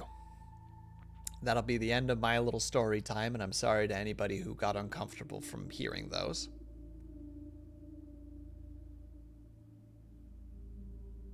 It was lucky it didn't result in that. Oh yeah, if it had kept pulling his arm, that would have freaking torn his arm apart. Blech. I got close to something like that too, actually, Freedom. I once got dragged around by a sheep, and just luckily because I was wearing jeans, the jeans took... There was like a nail that was sticking out of the wall, and it caught my jeans and tore my jeans apart, but luckily it didn't get me. So, not exactly the same, but it's a similar predicament, right? Where it's like, could have been a heck of a lot worse. But yes, here's what we're going to do. We're going to take a quick 5 to 10 minute break again because my tea has gotten cold and I would like to refill it as well. We're going to go ahead and read what I think we're going to do today. Will add work pants to your thrones right now. No. That's what jeans are for. I have like 6 pairs of jeans. Don't worry, Bells. They're very good pants. They're very good at taking hits for you. And no problem at all, Brian. You have yourself a great rest of your night. Please have yourself a good sleep and enjoy your weekend when it shows up, which is not tomorrow. It's the day afterwards. Whoops. I'll take a hit for you, baby. Aw, thanks, Kaju. You don't wear the pants in the relationship. You are the pants of the relationship. Oh, there you go. Same brain.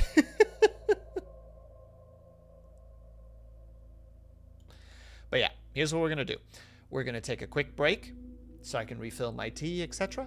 We're probably going to read the 2 Reddit stories, and then we're probably done for the night. We'll leave Dagon for next week because it's a pretty long one, and I don't know how much energy I'm going to have after the next 2. So that's what we're going to do. The first one is relatively short. You can have it on a page, and the second one is about 3 heavy scrolls long. So we'll read those 2, and then we'll probably be done for the night. I'll post the stories as we get to them. I'm still wearing my jeans. Like some sort of monster. I'd be wearing jeans right now, Bells, if it wasn't for the fact that I had my comfy PJ pants on. With my little... Yeah, super on theme with my penguins. My penguin PJ pants. But yes, alright. We're going to take... Jeans are dumb. I love jeans. I think jeans are incredibly comfortable. But anyway... We're going to take a quick 5 to 10 minute break if you can and are able to. I hope that you guys get up and stretch, grab yourself something to eat, grab yourself something to drink. Make sure you guys are taking care of yourselves. I will be back in 5 to 10 minutes. I will see you guys very soon. Oh, also ads, just a fair warning. I keep forgetting to mention that, even though I think everybody here knows, but ads incoming as well.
we begin stories anew.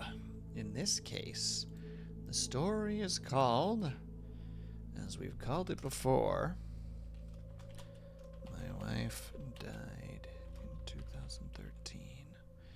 We're just going to call it that for simplicity's sake. Thank you, Blue. We're going to jump right into it because I actually do like this story. It's ominous and creepy, and I like the thought process.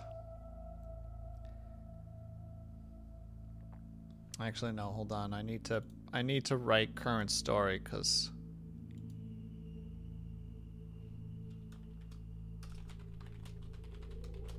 that's what I was thinking, Blue. Boom, current story. Happy? Better? And for those who would like to follow along, here is the link. And thank you, Bells. All right.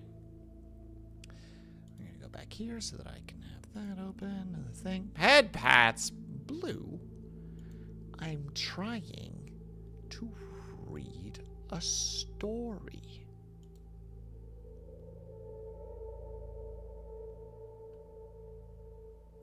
I will not be doing that. Nice try, Blue. I'm editing this afterwards. I'm not doing this. I'm not having this while I'm editing it. No. Stroopwafel. There you go.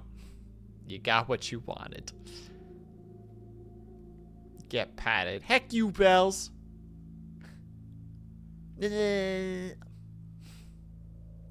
Alright.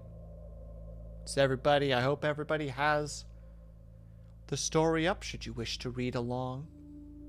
If not, then simply sit back and enjoy.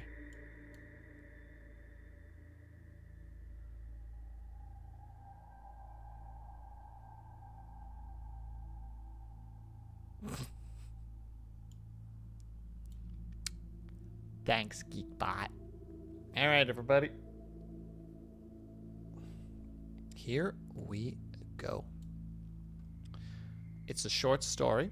Should maybe take me like 3 or 4 minutes to read, depending on how dramatic I'm feeling. But it's called My Wife Died in 2013. I've spoken to her 9 times since then.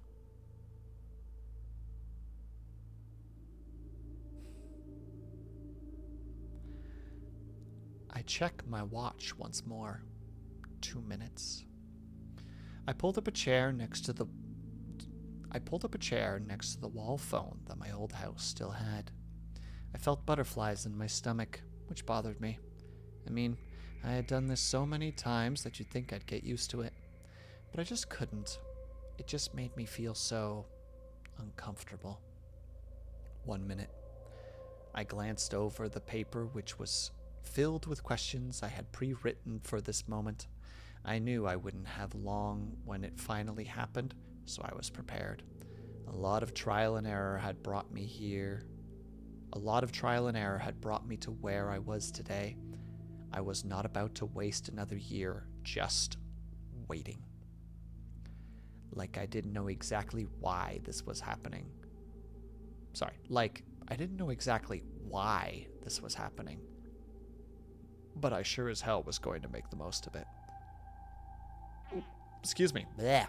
But I sure as hell was going to make the most of it. 10 seconds. 10 seconds until I was able to speak to her once more. 10 seconds for the exact moment she had died. 2 years. Blah, blah. 10 seconds to the exact moment she had died 10 years beforehand. 10 years, and she was so cruelly taken from me by someone who was never brought to justice. I pulled out my phone and set a 1-minute timer. The wall phone began to ring. I started the timer and answered the phone. Ava, I said cautiously. It was important to begin the conversation slowly, without pouring in too much information. I did not want a repeat of 2016. Mark? The voice on the other side said. Is that you? Where am I right now? Why is it so cold? It's all right, sweetie. You're okay, I said, trying to be soothing. I kept an eye on the clock and remaining conscious of the time, tried to get the ball rolling. Oh, Eva, I have a question for you. Do you remember what happened before just now? I was walking by the lake near our house. Someone pushed me and I fell in. That was good. Her memory seemed better this time around. Eva, I need you to do something for me. Can you tell me what the color of the person's hoodie was? What? Just try for me, please. It was blue, I think. Yeah, I remember seeing it when I fell in. She paused for a moment. I don't remember getting out of the lake. I have one more question for you, sweetie, I said, trying to distract her from the line of thought. Mark, am I dead? What's going on? Sighing, I reached for the pen and wrote, Killer wore blue hoodie. That information nailed it down to 3 suspects near the crime scene of her death. I figured all I needed was one more call with her to determine who her killer was. Where am I, Mark? She continued, her voice rising as she spoke. Say something, please. How did I get here? Why is it so cold? She started screeching through the phone, yelling at me to explain what was happening to her. 1 more year. I hung up the phone. And there you go. Stroopwafel.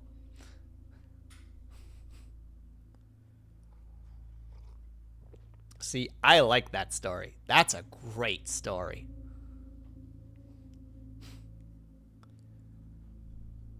Like, it is perfectly smack dab in the middle. Every year just to get his clues. Exactly, Geekbot. But it sounds like he doesn't have a choice. He or she calls him. And he's just like, well, if it's gonna happen anyway, I might as well figure out what's happening. And also we get like some cool little story building, right? Like it was important to begin the conversation slowly without pouring on too much information. I didn't want a repeat of 2016, implying that on, I guess that would have been the 3rd time she called, he goofed. Like, he made her panic and the time ran out. And that just resulted in him getting no information. Like, I love shit like that. Like, it's so good, pardon my language. So yeah, there you go. That was My Wife Died in 2013. I have spoken to her 9 times since then.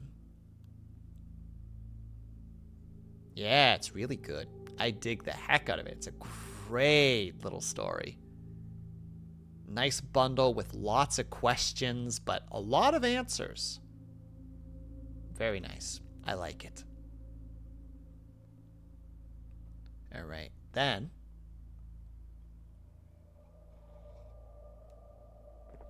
Next, we are going to read.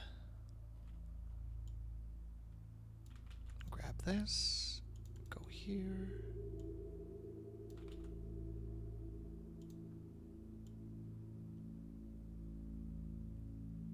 If your voice stops echoing, cancel your road trip. This one's a longer one, and I have a little bit more trouble with reading it, so keep that in mind. There's the story, should you wish to follow along. I'm going to try my best to read it as smoothly as I can, but be prepared for me to have some hiccups, as per usual. I know this one specifically has a couple of moments that really make me stumble for some reason, so just giving the disclaimer now, as it were. Let me make sure that I am set properly. There we go. All right. Is everybody ready? I hope so. Because we're about to begin.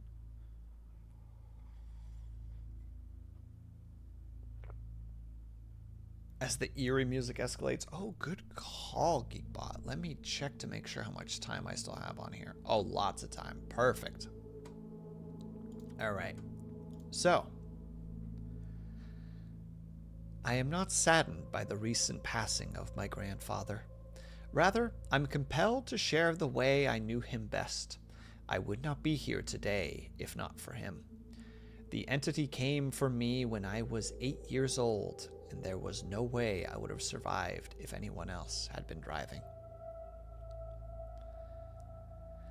My grandfather and I were on a fishing trip that day. Dad had intended to join us, but something had come up, so it was just the two of us for the first time. I was a little awkward around my grandfather because I had never actually been alone with him. I'd always watch others interact with him, but had very little to say myself because I was only 8. I feel like I'm sitting too high up right now. There we go. Sorry, I'm very weird about positioning. There we go. I was always in awe of how he was my dad the way my dad was to me. A voice of authority. When my grandfather told me about the different types of fish and what bait to use, I listened like it was the most important thing in the world. It turned out to be a good thing that I took his word so seriously. That acceptance would later save my life. It began very innocuously. We walked through a small gorge to get to the car from the prime fishing spot. I could hear my grandfather's voice echo from the high rock walls. When he packed things into the car, I had several minutes to wander around, and I used them to run back to the area and shout. Strangely, my yell echoed only feebly once, then not at all. Scream as I might, I heard no reflection of the sound. I was too young at the time to understand how impossible that was. I just assumed I was yelling wrong somehow, or that my grandfather had some super grown-up timbre that allowed his voice to echo while mine just dropped off. Still, it bothered me. And I eventually brought it up in the car on the drive back. Everything in that moment became seared in my memory. It was 3:22 in the afternoon by the clock on the car's dashboard. The sky was mostly clear with traces of white, and my grandfather's eyes were white orbs of alarm turned upon me while his white knuckles tightened around the wheel. What did you say? What did you say, boy? I asked how I could echo like you, I told him, suddenly afraid that I had done something wrong. I yelled, and I couldn't echo. His voice was normally crisscrossed with the little lines that ran their way along relaxed, droopy skin. At that moment, his forehead and cheeks tightened to smoothness, and he scanned left and right rapidly. He didn't seem to find what he was looking for through the windows, but he didn't seem reassured. Here. He leaned over and opened a glove box in front of me to pull out a bag of jelly beans. I smiled for a moment, but he wasn't giving me them as a gift the way he had intended. Eat them all. I held the bag in my hands. It seemed an impossible feat. If I had been left to my own devices, I might have eaten them all eventually, but not in one go. Why? Eat them all, boy! He said gruffly, his tone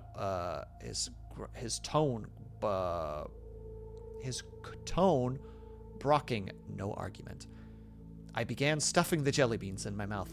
He looked down and around, and then at the back seat, then at his travel thermos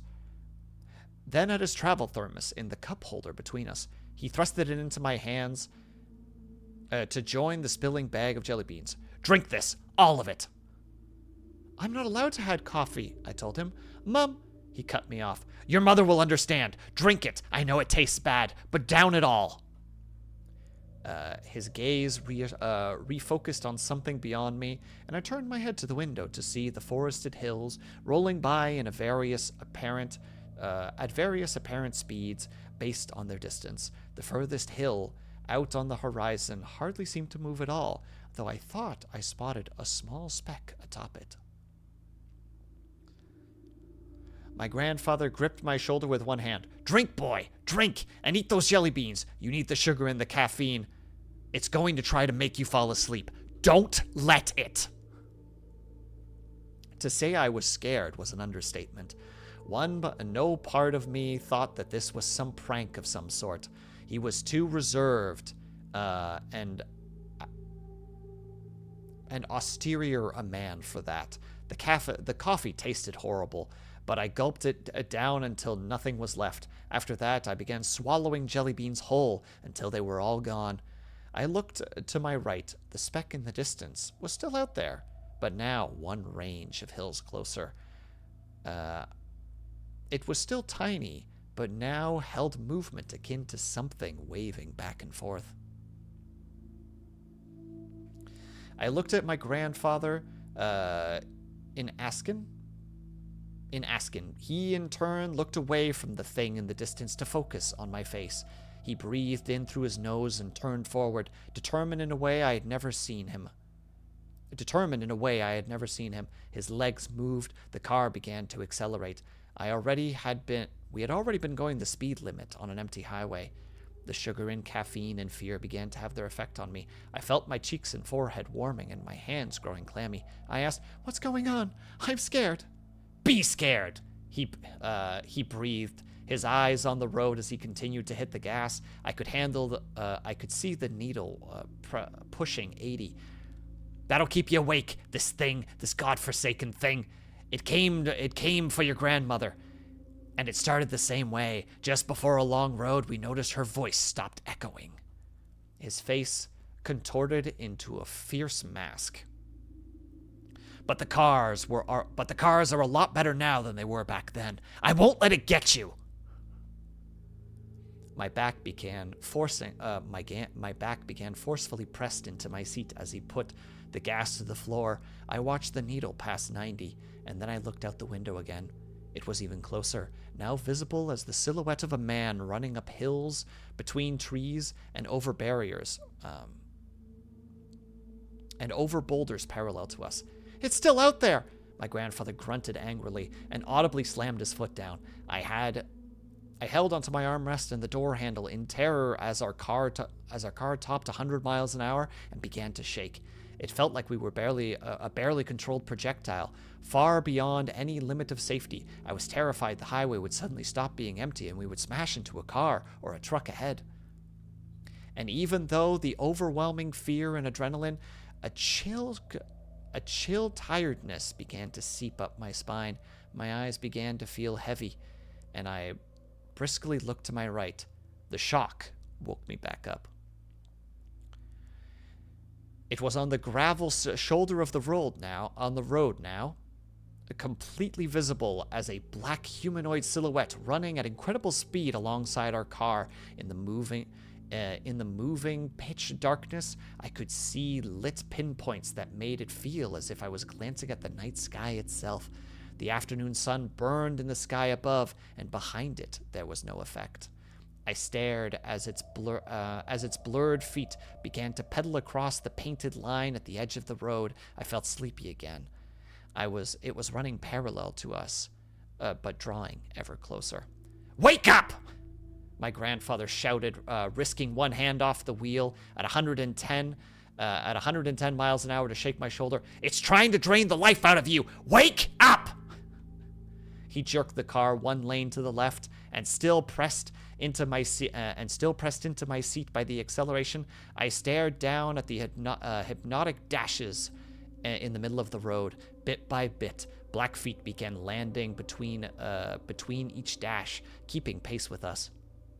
I remember the car shaking violently around us, the way I imagine the space shuttle lifts off might around astronauts. I know now that we were crossing 120 and nearing the most the car could offer But at the time, I was caught in watching the hypnotic dashes in the stars in those void legs moving rapidly back and forth as it ran next to right up beside our car and reached down for the one hand to open the door. Wind blasted around me as a gale of force of 120 miles per hour winds tore at my clothing and hair. Waking up halfway, I screamed, and my grandfather jerked the car to the left as much as he could without going off-road. It didn't matter. The running silhouette held the door open against the wind as its star-filled arm began to preparing to leap into the car with us. The other arm gripped my neck. The cold that it brought could not be described in mere words. The closest I could say is that the vast speed and forces of the antithesis cosmos hated me. Somewhere, ice and anti-life were rule, moving through emptiness at abrupt velocities, and this thing was just a small piece of that undead will. But it was not fully here. It could only interact with us in certain windows. That's what I believe now. My grandfather gave the only shout of fear I had ever heard from him as the car seemed to shake apart around us. I looked left at the speedometer and found the needle was unreadable far out into the red. I felt the heavy blanket of sleep fall over me as the silhouette grasped repeatedly but failed to reach me. The door slammed shut, cutting off the wind. Inch by inch, we began pulling away. It ran fiercely beside, but the entity was just a little bit too slow. Between one moment and the next, realizing it couldn't get us, it vanished. We escaped it. I woke up in the hospital several days later. My grandfather told no one the real story, of course. The doctors had plenty of diversions. Somehow, I had been drained of a number of vital electrolytes and salts, and so they had chalked my coma up to some sort of severe dietary imbalance. But I knew the truth. I've made sure to tell people I care about the little piece of advice that my grandfather taught me. I don't care if it makes sense to you. Just listen. It's out there, still in the open world of the open lands of the Midwest, and it's probably always been there. It just wasn't a problem before we started bringing great speeds into our life. People die every day by falling asleep at the wheel, and I know for certain that not all of those incidents are innocent. If your voice stops echoing, cancel your road trip. It's waiting for you. And that was, if your voice stops echoing, cancel your road trip.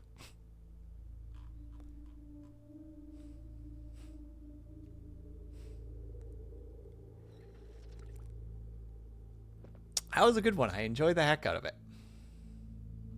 And I'm sorry, Bells, that you couldn't be there for the whole thing.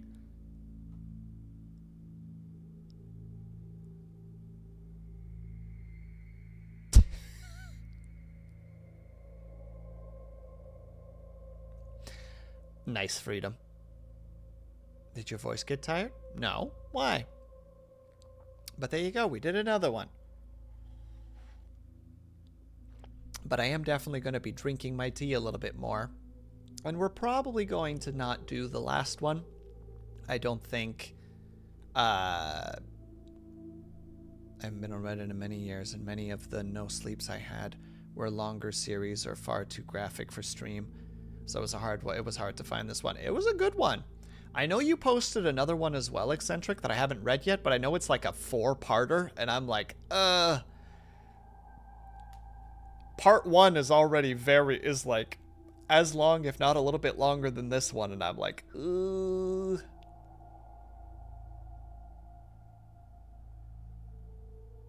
And NG? I don't know what NG is. That one was fun, though. I'm glad that was going to be our last one, because that one's actually like got a good feel to it. It's, how to say it? It definitely leaves Any story that's good at both making you feel how to say it, both giving you the feel of imminent danger without actually telling you what the thing is or not giving you enough. This is the only red one. Oh! Oh, crap! Geekbot, I'm sorry. Hold on, let me actually check. Because I'll feel bad if that's the case. Because that tends to happen with Geekbot, where I just presume other things. It was Geekbot! Geekbot, I'm sorry!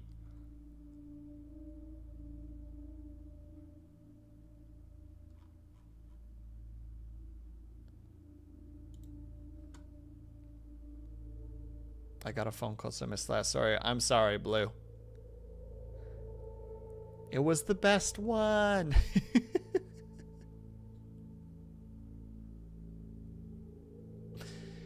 At least I had the most fun with it. And I know that I tend to read very fast and have been around people who don't most of my life, so I've kept most of the ones that I post to a limit. Barring Dagon. Well, Dagon is not super long. It's long enough, but how to say? Like it's still something you could just sit down and read. You know what I mean? Like it's no different than reading a slightly long article about something. It's no like book. And hello, Luna D. Yeah.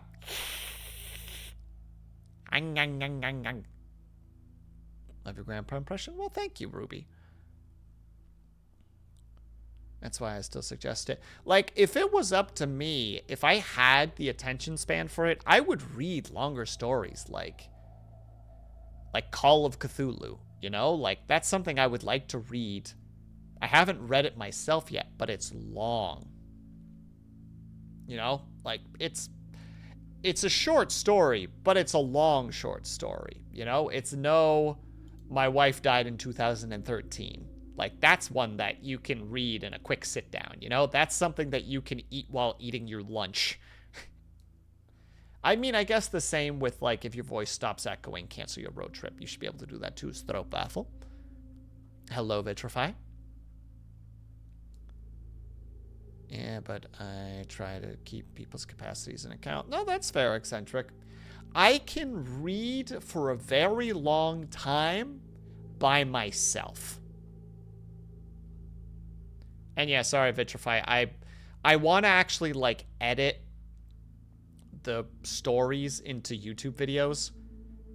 And the idea of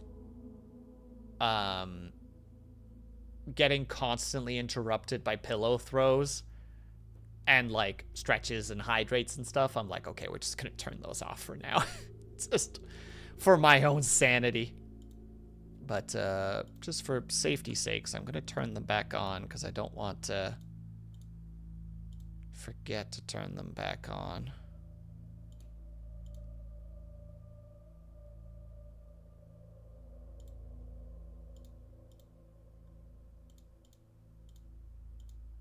There we go. Alright, that should be all of them. And hello, Cobalt! No, Cobalt, I literally just turned them back on again. I just did it because I was reading stories and I didn't want to get interrupted because I get distracted very easily. But thank you for the stretch, and I presume the hydrate as well. So I'm just going to do the hydrate. We're drinking tea today. All right, and we're going to do a stretch.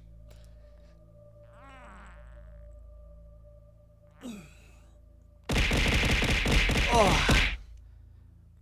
I'm like task oriented right now. Like I just want to end stream and grab those stories and then edit them.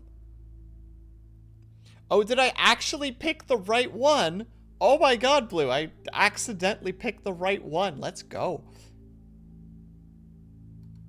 I did not mean to do that one.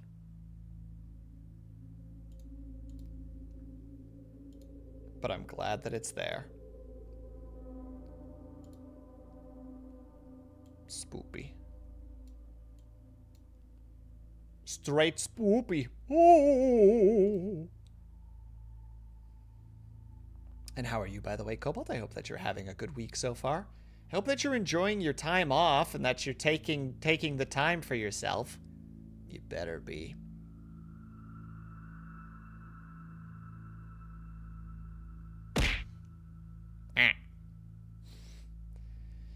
Feeling a bit under the weather today, so I'm taking some time to rest. Hey, me too, my dude. It seems like the time, though. I was under the weather yesterday and today. It's just one of those days. Yeah, exactly what Blue said. I hope you feel better. So you have stinky note. Well, in this case, it's spoopy note because it's spoopy time. But yes, I have stinky notes. To be reminded that I am in fact stinky. Hi, I know you're still there. You know what you did.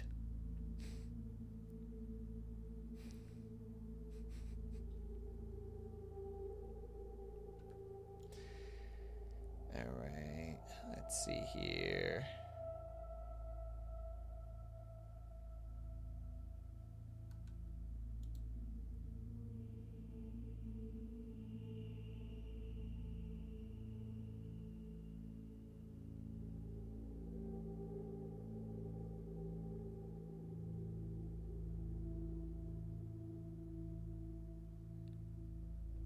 Sorry.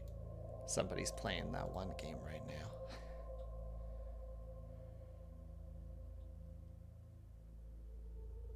Just wake up and scared me. I'm sorry.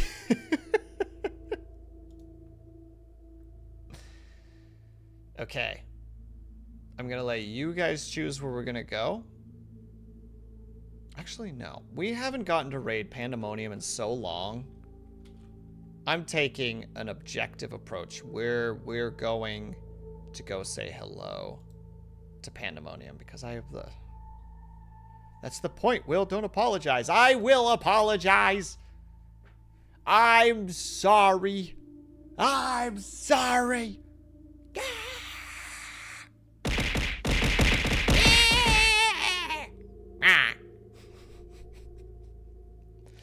All right, I'm sorry. My brain isn't super task-oriented, so I am going to send us off to Pandemonium because I just want to hunker down and get those three chopped up and edited and figured out. I don't know why. I just do. Have a good night. Thank you, Eccentric. Thank you so much for being here. Thank you for suggesting the stories and everybody else who has been here. Wait, Will, just 2 more minutes. Oh my God, here, have it for free.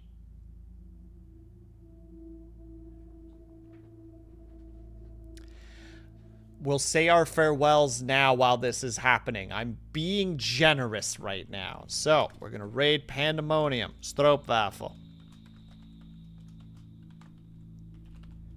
There you go. So, if you are subscribed, please use the top raid message. If you are not subscribed, please use the bottom raid message. Everybody, thank you for being here. That actually turned out a lot better than I thought it was going to. In terms of my reading capabilities, because as a dyslexic, you know, that is a scary thing for me to want to do well, but literally have my own brain working against me. And luckily, it did turn out relatively well. So, we're going to go over to Pandemoniums. If you guys don't know her, she is a lovely speedrunner, panda-themed VTuber who plays many different games. And right now, she is playing Faith, the Unholy Trinity, which seems to be a game that everybody's playing these days. And thank you, Kuma, for being here. And thank you, Ruby, for being here. All right, the final farewells. Thank you guys so much for sticking around, whether you were chatting, whether you were looking, whether it just popped in and out for a second. Know that you were super appreciated. I hope that you guys are having a great day, afternoon, evening, or night, whatever time it happened to be for you.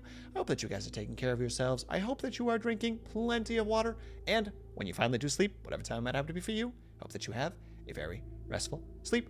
Thank you so much, bedheads and sleep. Oh, wait, no, cobwebs and spooky breads for being here. And I hope to see you at the next spooky sleepover. Yeah, nailed it. See you guys there. Bye.